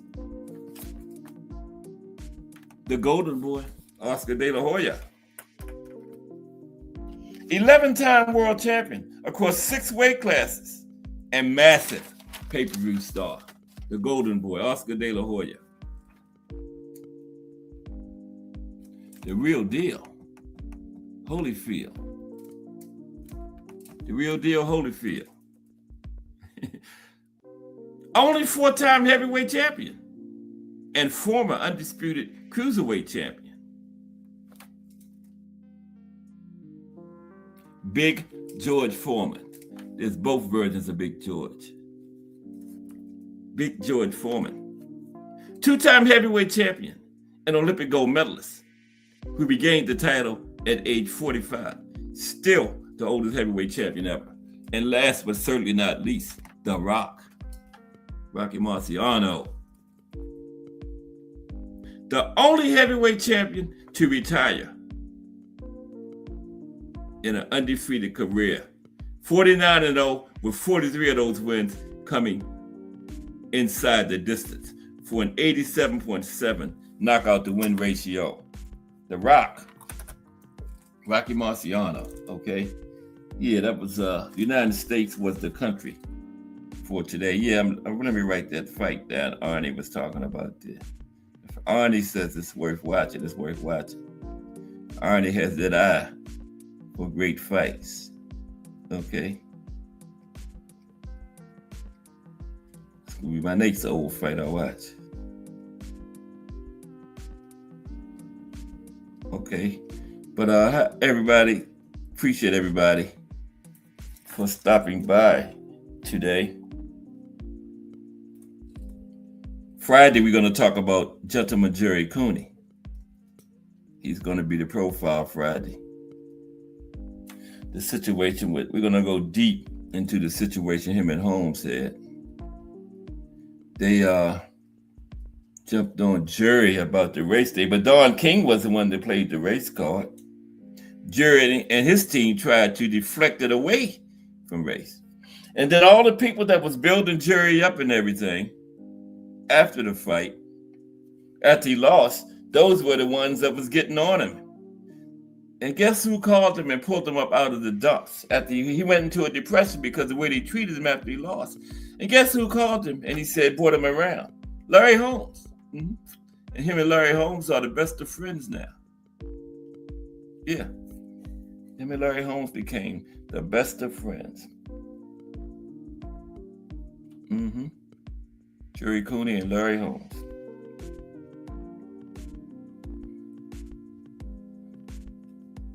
And we're gonna get 10-15 minutes of link time. Yeah, Larry Holmes, the Eastern Assassin, Arnie. Yeah. Looking for Marciano versus the Stars. You can't find it? I don't think I ever watched that one either, Arnie. Marciano and La Stars. I don't think I've ever seen that. To be honest with you. No. Some of those old fighters, you just, like Charlie Burley, it's only like a round of him fighting somebody. That's all you can find of Charlie Burley on tape. Like one round fighting somebody. I even forgot who it was. Yeah. One round of the man. That's crazy, ain't it? There's Arnie. Let me see. Yeah, I gotta find. I can't never find the cursor. There it is. Okay. Okay. It's my fault. All right. What's up, Arnie? How you doing, What's my happening? guy? God bless you. I'm doing pretty good. I'm good. Awesome.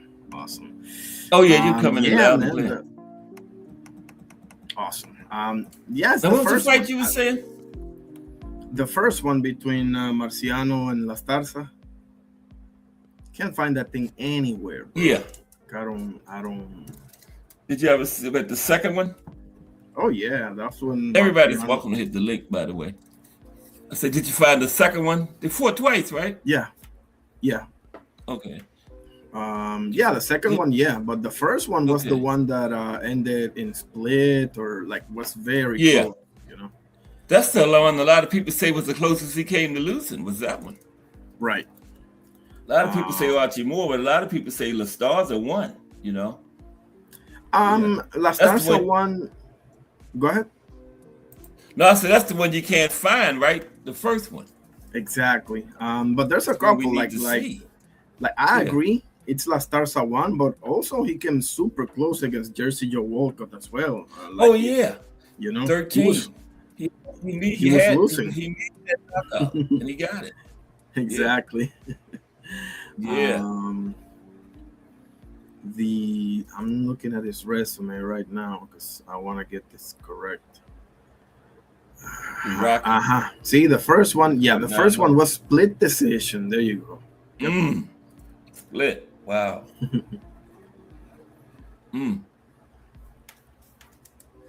Hang on a second. Everybody's That welcome. looked like a split draw. I don't know why it says W because it says one card is 5-5.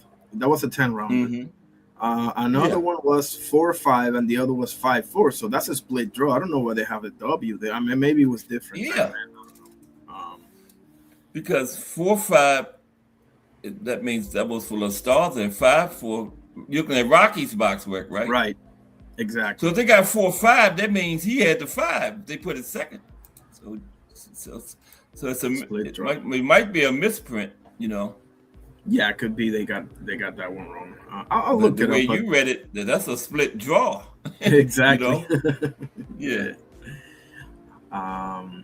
But even if it was two judges that scored it for Marciano, one has it a draw, so that would be majority, not split. I mean, I don't know. Yeah, that's you know majority. what? I'll With verify one draw, that. and if he had one had the draw and then two got it for him. Oh man, that's oh boy. I'll look it up. know. I'll look it up. I'll get Yeah, a I few gotta more look it up, sources. too. But that fight that I just told you, man. Oh, it's cool. We can get it done. And to see if you can pull up tonight to my channel so that we can talk about everything. But that fight that I recommended, Morales. oh my goodness, man, that was Okay. that was awesome. When was that? Was that early in his career? I don't Yeah, he remember that. was 11 or 12-0, one of those. When he fought Okay. this guy. Yeah, I never really heard of this Injin Chi. Me neither. I was Who's he? Korean? South Korean? Yes, Okay. because I was doing research to do one of my posts. You know, I post birthdays and fights and what have you. Yeah. That happened on this day. Yeah, and I've stuff been like checking that. them out. Mhm. And I found that one. And I see the reviews on Facebook. Everybody saying this was a dog fight. What a fight! This and that. And I was like, okay, they cannot all be full of that stuff. You know, like Right. they must be telling that Can't be that many people. exactly. Like and they were right, man. I'm telling you, it went that. Well, I'm not gonna spoil it for you. Yeah. I'm gonna check it out. How's I everything, know bro? Morales Everything good? won it though, right? Yeah, everything's Yes. good. Morales won it, right? You can tell me Yes. that much. Because if he lost, that would be a big thing, you know. No, he got the job done. Chi. Yeah. Yeah. Yeah, it's a mouthful, unfortunately for us, but that man, he gave it us all. Let's just leave it at that. You ever see any film of Charlie Burley? Nope, They say it's only like 3 minutes of him. man. 3 minutes of one round against somebody. I can't remember who it was. One round. I ain't seen nothing on Charlie Burley or Harry Greb. Yeah, Harris is nothing. Those 5 fights he had with Gene Tunney, nothing. Yep. And he like top 5 all time, I think, Harry Greb. Yeah, and all things considered, I mean, it's got to be. No film of him. That's crazy. Definitely middleweight. Might be the best at middleweight, you know. You know what? I'm keeping my hopes up. I'm keeping my hopes up because I don't know if you know this channel. It's called 86 Boxing. He was doing a interview with a guy that does like film recovery or something like that from back in the day, and like he puts the roles together, and then I don't know the whole story, but he's working on Harry Greb, and he's also working on I can't remember the other guy, so I'm keeping my hopes up. What does he make, like videos? Yes, but he also does. I don't have the term that he used, but he like does restoration of back in the day it was like film rolls, and he was very I know what you mean. So he will put those together in somehow, some way that he explained, but I can't remember. He gets them over to the digital, Yeah. Wow. Amazing. 86 boxing.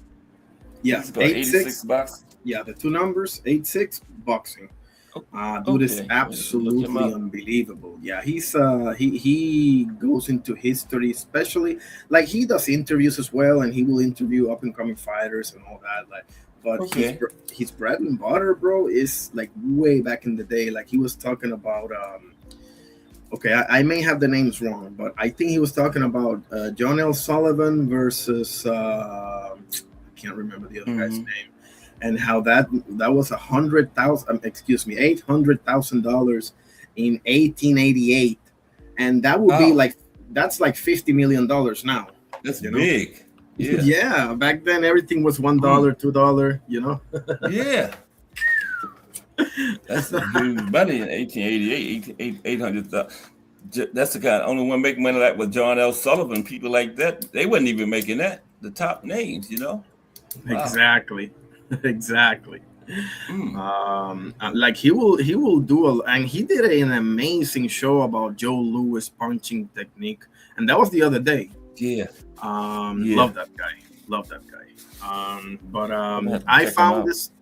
Oh yeah, you will not be disappointed, bro. Trust and believe that. And because I've been there a few, and I see Bruce Gas tap in here and there, and a few guys that I know, and I never seen you, and I'm like, let me mention this channel because I never heard of him.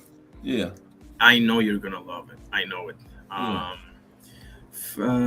This fight is in the Indian Chief fight is in Iron Bar Boxing, but it's also in a few other places. You're not gonna have any trouble finding that on YouTube. It was in 2001, so. I'm gonna definitely check it out. What do you think about Roach Cepeda, bro? What you got on that one? Roach Cepeda? Yeah. Oh man, depend on Roach. How he boxes, or if he come out there and try to fight, he got a way of getting coaxed into fighting other fighters' fights and stuff, instead of boxing. The best I saw him was when he fought Hector. He boxed the whole time and everything. He was pretty good in that fight, but I thought he could have beat Pitbull, but he started trying to go toe to toe and battle it out like he wanted to just brawl instead of just boxing, Yeah. So I don't know. What you got on it? Kind of like the same as you. I have a Roach as my official winner, but he's got to do a couple of things because Cepeda is not as similar to Pitbull as people maybe led to believe he is. They're similar in a few cases. They're both offensive front foot pressure fighters. Okay, that much they are similar. But Cepeda is more of a volume guy, and Pitbull is more of a head movement, no overhand type guy. Like Pitbull doesn't throw that many punches together, but he will continue trying until the final bell. To catch. And Cepeda got a longer reach and everything too. That might make a difference, you know. Yes, and Cepeda is a machine gunner. Like he will throw 15 punches right in your face, and he may miss half of those, but he will connect, man. Like that's no joke. And he can do that. He got the gas tank too, you know. Yes, and he can sustain that, and before you know it, you're gonna be down in the fight if you fall in that trap, man. So I know. Roach that's what I'm worrying about. Yeah. Yes. Like Roach has to get Cepeda's respect early in the fight. I think that's pivotal. But if that doesn't work, because obviously that's easier said than done, but if that doesn't work, I mean, you have to stay disciplined and just fight him in spurts, you know, in and out. Right. Unleash 4 or 5 punches and get the hell out of there, you know. And he got the gas tank to be able to box and move and everything the entire fight, you know. Yeah, I believe so too. This. I don't foresee any. I mean, who knows? I never seen Roach gassed or anything in any of his fight. I can't remember none of them. You know, where he looked tired or worn out or anything. You can tell these are two top conditioned fighters. You know. Yeah. It's at 135, right? Was it 140? Oh man, I gotta remember. Roach don't know where he want to fight at. He been at 130. Then he fought Pitbull at 140, right? I think it's at 135. Yeah, that one was at 140. But let me see the tail of the tape. I think this is 135. Yeah. Yeah, it's 140. I kind of lean Roach, but it wouldn't be no upset if Cepeda beats him. So I would lean Roach. I agree. But close fight, man. Close fight. Yeah. Definitely. I think it'd be good. Lightweight, exactly. It's a good matchup. Oh, yeah. It's the kind of matchups we need, man. That's a good matchup, Roach and Cepeda, you know? We may have a fight of the year contender, man. I wouldn't put it past. You know? But what do you think about a dude that I'm starting to really consider as one of my favorite fighters is Raymond Danger Muratalla, bro. Like that guy. Yeah. Well, I like Muratalla. Yeah. Really starting to pay attention to him. I'm gonna watch his fight with what's his name? Farmer and he got Farmer coming up. Yeah, and, but no, he got Consei. I mean, not Farmer. Consei. Yeah, I get them mixed up. Robson. He got Robson. I got Muratalla in that one. Yeah. Oh yeah, me too. I don't think he'll stop him because Robson is a tough cookie. But Robson can box. Oh yeah. He's not going to get lured into no punching battles with it. He's going to. Robson going to stay disciplined. You know. Yes, he just doesn't have it. Well, I think I got him on points. On points. Yeah, it's probably going to be a unanimous decision. Yeah. 8-4, something like that. Something like that. Charles Conwell is fighting on this card too. Finally returning to the ring, man. Yep. Okay. After losing to. He's still fighting. Who is he fighting? He's fighting. Oh shit! I exited. Damn, I didn't know he was on there. Wow. Yeah, he is the first fight of the main card. He's fighting. Where is it? Charles Paul Kroll is his name. Paul Kroll. Never heard of him. Also have Raul Curiel, who's another Mexican highly touted fighter, versus Quinton Randall. That's going to be interesting. No, I know what I want to ask you. Who you got in the Fury and Joshua fight? Between them two. I got Fury. Yeah, me too. Yeah. I think he's well, people will debate this, but I think he's been in there with better people. Even though they both been in there with Klitschko, like they got a bunch of coming up. Good resumes. Both of them got very good resumes. Oh yeah, both been in there with Klitschko, I think. No, both. And they have a whole bunch of common opponents. They've both been in there with Dillian White and with Otto Wallin and Ngannou. Usyk, exactly. Usyk twice. Twice. So Fury never fought Dubois though, right? Nah. Right, and AJ never fought Wilder. Mm-hmm. Yeah. No. But right. Did AJ fight Chisora? I don't remember, but nevertheless. I don't remember. I don't think so. Yeah, me neither. I don't think so. I just think that Fury. Look, let's be honest. They're both over the hill, right? It's now or never. Neither one of them should have been had this fight. Yeah, for sure. Okay, Fury didn't get dropped twice, but he also didn't look so good. You know, like let's be honest. I think they both be a lot better against each other, though. You know. I think so. I think they're gonna fire their last bullet on this fight. You know, as they should. Mm-hmm. This fight gotta be at Wembley, though. I don't want to hear this New York. Yeah. Why would they even consider somewhere else, man? Because I heard people talking about the United States. Why would they even consider the United States? New York. And AJ. That's crazy. That's laughable. Because unfortunately, it's a highest bidder type of thing, you know? Yeah. It's made for England. Just like Amir Khan and Kell Brook being in New York. Right, exactly. Like, can you imagine like Devin Haney fighting Shakur Stevenson in London or in Saudi Arabia? Or right. You know, like same thing. Or Boots and Virgil fighting over there. Like, what are we doing here? Yeah, bro? Like, that's crazy. Yeah, no, definitely gotta be there. But listen, AJ can catch him. Okay, like let's be. Yeah, for sure. It's gotta be listen. If it's not Wembley because of whatever, okay, I'm not gonna die on that hill. But it should be at Wembley. Like in all honesty, that fight is gotta be a nothing big else. place though. Oh yeah, no, they got stadiums up the. You know, AJ and Dubois put 96,000 in Wembley. Exactly. I was just about to say that. 96,000. Like. So I think AJ and Dubois, yeah. So Fury and AJ probably be right up around that number. A seat 90,000, and they had to add seats. It was 90. The capacity is 90,000, I think. Yes. And AJ and Dubois had 96,000.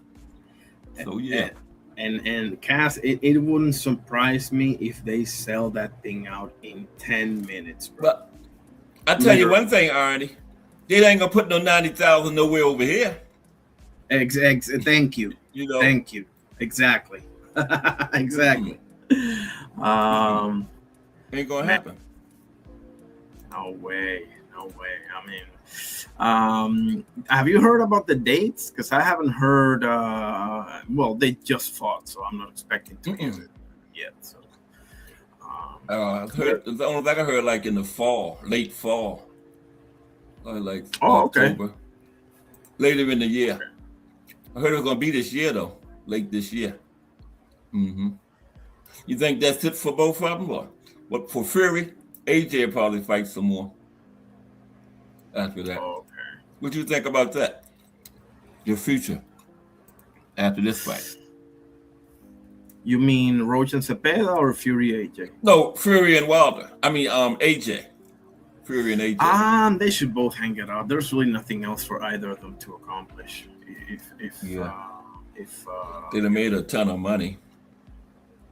Damn straight. Like all that's left for them is to fight each other. Like they both fought Usyk twice. Like I wanted to see AJ and Wilder, but whatever. That ship has sailed. You know, it is what it is. Wilder, at least Wilder's getting. Yeah, like at least Wilder's getting Usyk, which is not bad, obviously. But for what I've heard, but AJ and Fury, that's the one. That's the one. And the only reason they still want them because they're both British. If one was British, one was American, they wouldn't even be worrying about them at this point, you know? Not at the same level. I agree. No. But I understand them because if you're the UK, you damn near missed out on Amir Khan and Kell Brook. You definitely missed out on because listen, they gotta be kicking themselves in the ass. Excuse my language, because bro, you could have gotten a trilogy out of those two, man. Yeah, definitely. They only got one fight. I think AJ and Fury is a little bit. Well, I'll tell you this. The one thing that I can see them doing is rematching each other. Yeah. That's the only thing, because look, they don't immediate want though. Right, They can't right. wait no another year or 2 years. Right. 3-4 months. You know. Yeah, let's get this done. Exactly. Yeah. Like, Immediate rematch. Yeah. And the rematch can happen anywhere. They can put that in Saudi and New York. The that's, rematch. That's fine with me. Yeah, like I'm not gonna die on that hill either. But the fact of the matter is, neither of them have anything left, because the problem is you have a bunch of young bulls, man. Like, and some not so young, but still like haven't taken that much punishment. Like Ajit Caballel hasn't taken the punishment that AJ and Fury have taken. You know, not even close, right? And the same for Joseph Parker, and the same for what's his name? And we'd love to have one Frank of them Sanchez. on their resume as a win. You know, absolutely. They're just gonna take your They're name. gonna come at them hard, man. You know. Yeah. So yeah. I mean, I agree. I agree with you. That's about the last thing they got is each other, and that's it. Maybe the rematch, and that's it. Exactly. Like that. That's the one thing that like if it turns out to be this hell of a fight, if it turns out to be anything like the Dubois Fabio Wardley fight, or like Fury Wilder 3, or something like that. Okay, if you want to run it back, go ahead and run it back. Maybe because the if that happens, the rematch is not going to be straight away. They're going to need some time to heal up, which I'm fine with. But beyond that, I don't want to see any of them fighting anybody else, to be honest with you. What for? I don't know why Usyk hanging around for. Nothing left for Usyk to do. Me neither. No? To be honest with you, he's kind of asking for it, man, which sucks. Yeah. You know? Look what happened against that MMA guy. Kickboxer, yeah, Rico. The kickboxer. Yeah. Like he's asking for it, and it's not. It's not the fact.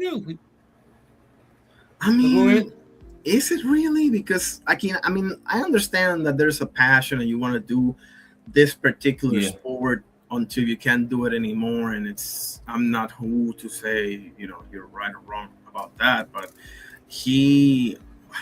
it's hard to say, because he's clearly one of those that loves the sport. He goes to the fights. He was supporting AJ on his fight and everything. Like, you can tell, like, he is a lifer of this. But I've seen that too many times, bro. We've seen that with legends. We've seen that with Roy, with Leonard, with Ali. With exactly, and with so many others. Everybody remember the Holmes and Berbick fights. Everybody remember them last two fights. Yes. So he should have got out after he took his belt back from Spinks. That should have been it for Ali. And Leon Spinks, exactly. I would argue it should have been before that, but that sounds yeah. Shavers, really. But once he squeezed them two Spinks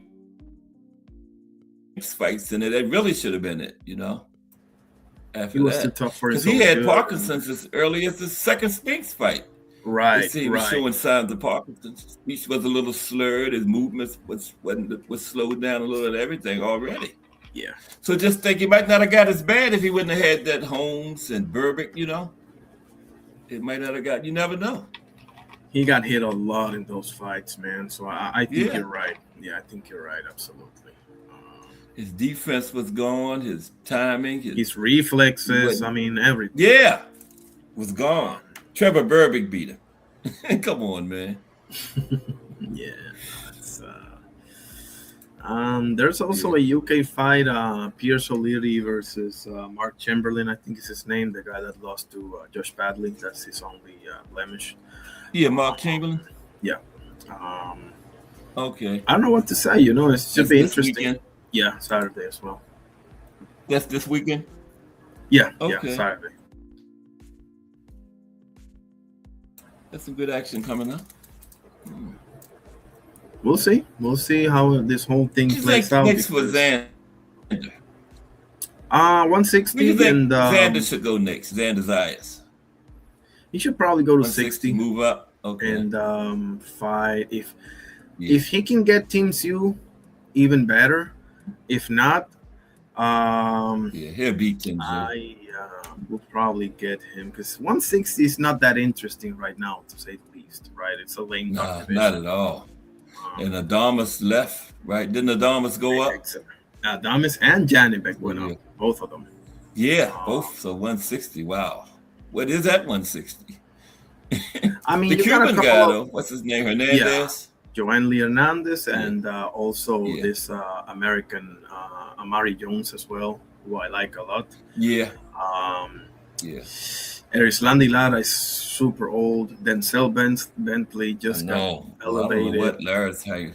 Like we was just talking about Fury and Joshua. Yeah. I don't know what is Lara hanging around for?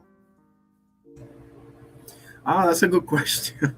I mean, like you said about Usyk, Lara, he's asking for it. He's asking for it. Bad loss, you know. Yeah, for sure, man. Like Nonito Donaire could also be there, but Nonito Donaire has done himself proud lately, so I'm not gonna necessarily put him in there, even though he's really up there in age, bro. Like it can happen. Yeah, he is. You know? Yeah. I thought he had retired at one time. That I heard he was fighting. I think so too. Like, yeah, what? I think he took a long layoff or something. But and I thought that was it. Yeah, but then he came back. He fought since then. Yeah. The thing is that when you put the time that you put in to get to that level, you really don't have time for anything else, man. So when you've these been doing guys it so long. No. Like if you're training and at the same time studying a career in the university, you're not gonna get to the A+ level. It's not possible because you're not gonna like you may get to the B, you may even fight for a title, you may even become a champion. Okay, but you're not gonna become an all-time great because you're not gonna reach your full potential. Exactly, because just think about it. While you're studying, the other guy is probably doing road work.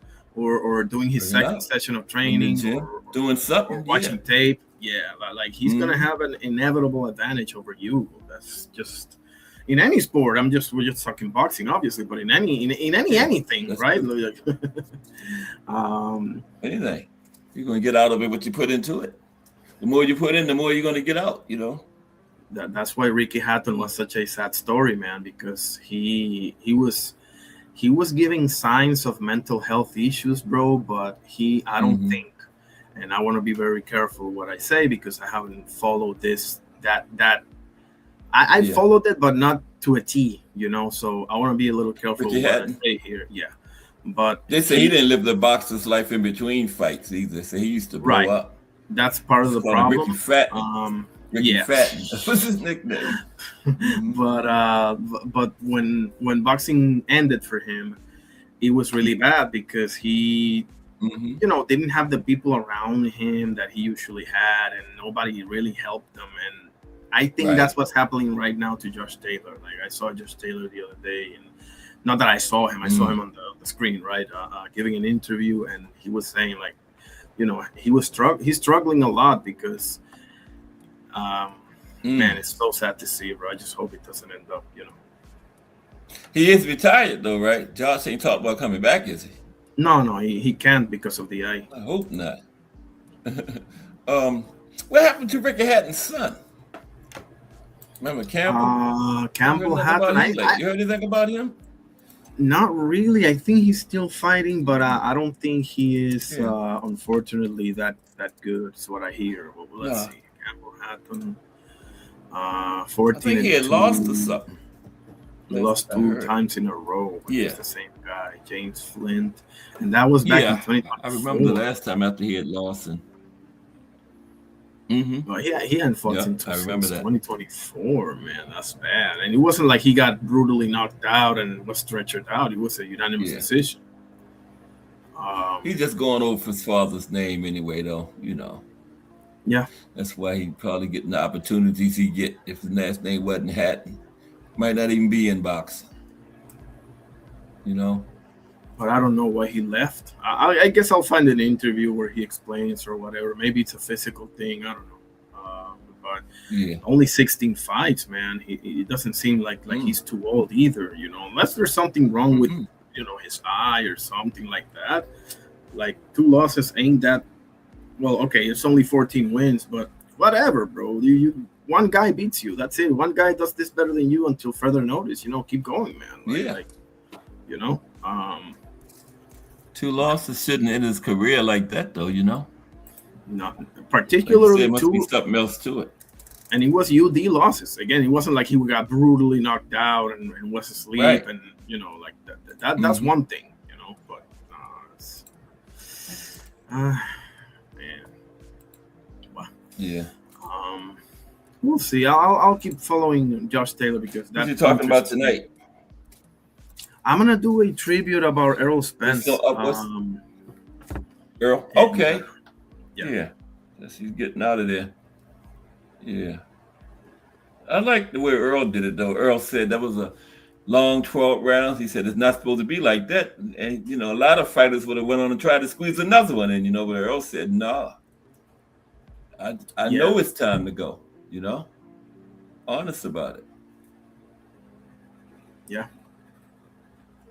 So, yeah. I mean, it's a rough one, bro. I wish they had like something, like how do they call it? The sanctioning bodies or whatever the name is, or promoters.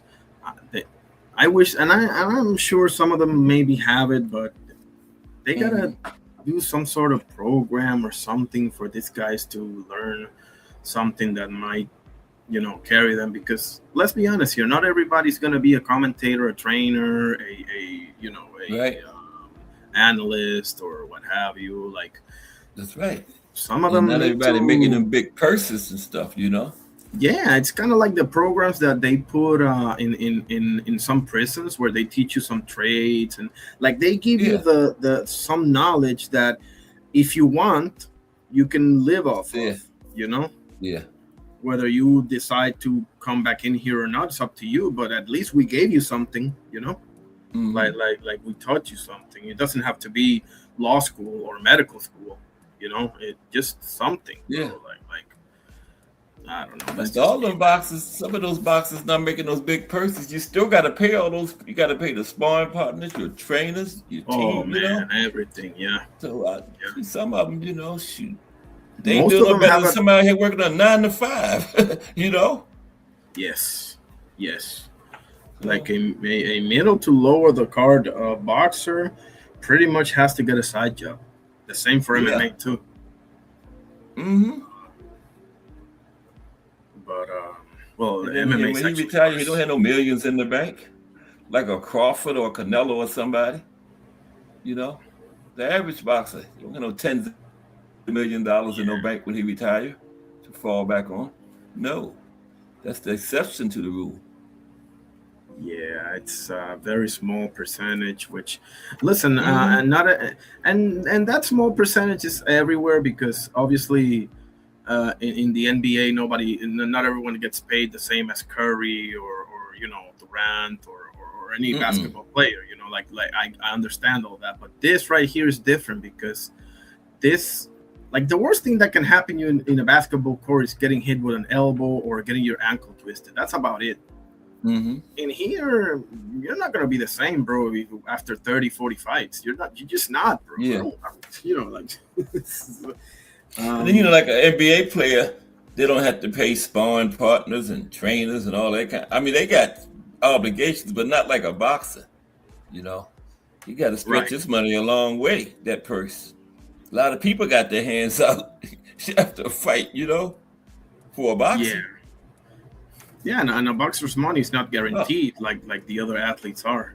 Nope. Whether if you get injured playing basketball, okay, not fooling around in a bike somewhere. No, if you get injured playing basketball and you're out for the rest of the season because of you torn your ACL or whatever, they still got to pay you as if you were playing. Yeah. Say for instance, they might sign a $60 million contract with $40 million guaranteed. So if you get injured, you still get that $40 million. Right. The only way that doesn't happen is if you were injured by outside of the outside of the sport. Fooling out there around being negligent and stuff, like a motorcycle accident or something like that. Yeah. Exactly. And they rightfully. Go ahead. No, go ahead and finish. No, I think I'm not sure, but I think that they are prohibited to ride how do you say, motorcycles on their Yeah, contracts. But that's I'm what I not was sure. saying. Something like that. You know, you ain't getting that guarantee. You know, it's probably in the contract. Yeah, yeah. But like injured doing a game or something, you're still going to get a big part of your money. It's not like that for boxers. You know. Mm-mm. Yeah, And they got the it's roughest sport, man. The roughest time. yeah, and just one punch can make, like, there's no 30 point shot. You know, if you're down 30 points and 30 seconds to go, you're losing. End of story. But here That's you it. can be down well, we've seen it before. We've seen it with Chavez and Meldrick Taylor. Mm-hmm. We've seen it with Fabio Wardley and Justice Mooney and so many others. No, Like yeah, they're literally right. losing every second of the fight until that thing happens. Well, hell, the guy on your screen against Jersey Joe Walker, if he doesn't hit him We were with that just talking about him earlier. yeah, Remember? exactly. He had lost the fight. Sugar Ray Leonard against Hearns. Hearns had that first Same fight thing. won, remember? Yes. Yeah. Foreman And one Moore, punch. same thing. Foreman One Moore. punch. Foreman was down every round. He was. Yeah. Moore just knew he had it. Everybody just knew Moore had the fight, but one punch can turn everything around. Big George. And Moore never really was the same after that, neither. That one fight can change your whole career too, you know? Absolutely. Mm-hmm. I don't think. Abbas Barau is fighting. I don't know where my Discord is at. Okay, Abbas Barau is fighting Giovanni Santillan over in Pro Box. I think that's on September 11th. September 11th. Yeah, and I think Venado Lopez is the co-main event for that one. Oh, that should be pretty good. Oh yeah, shout out to Pro Box. Yeah, I know. Pro Box been rolling along steady for a while now, pumping them out, you know. Yes, but they are in a little bit of an issue now. I don't know. I've heard conflicting stories, but they're going to start charging $5 a month for their services, and they're only going to produce one event per month. And I really haven't been watching that much lately, to tell you the truth. No way, to be honest with you. They're going to start charging, huh? Yeah, I know it's only $5, but they also said, and I heard this from Paulie Malignaggi, and he said that they're also going to shut down the talk shows. So we'll see. It doesn't seem like they are. You got to remember, $5 is where it starts at, but where does it end? Right. You know what I mean? Exactly. That's the beginning. That's just the beginning. But what else you got on here? I got to get ready to get out of here. But you said you are coming. You're going to talk about I forgot already. You said Earl tonight, right? Yeah, I'm going to do a tribute on Earl Spence and also on Ricardo Finito Lopez. Ricardo Finito Lopez as well, because it was his birthday a few days ago. Ricardo. Oh, yesterday was his birthday? A few days ago. Ricardo. So yeah, that's the plan. That's the 51-0. But we'll see. Yes, sir. We won draw, but one draw. We'll see, because I may have to do something else, but I should go live. I should be able to. If not, tomorrow for sure. Okay. I'll be searching around there to see what's happening, though. All right. Appreciate you, bro. And God bless. All right, Arnie. Always a pleasure. Appreciate you. Have a good one. Arnie Boxing.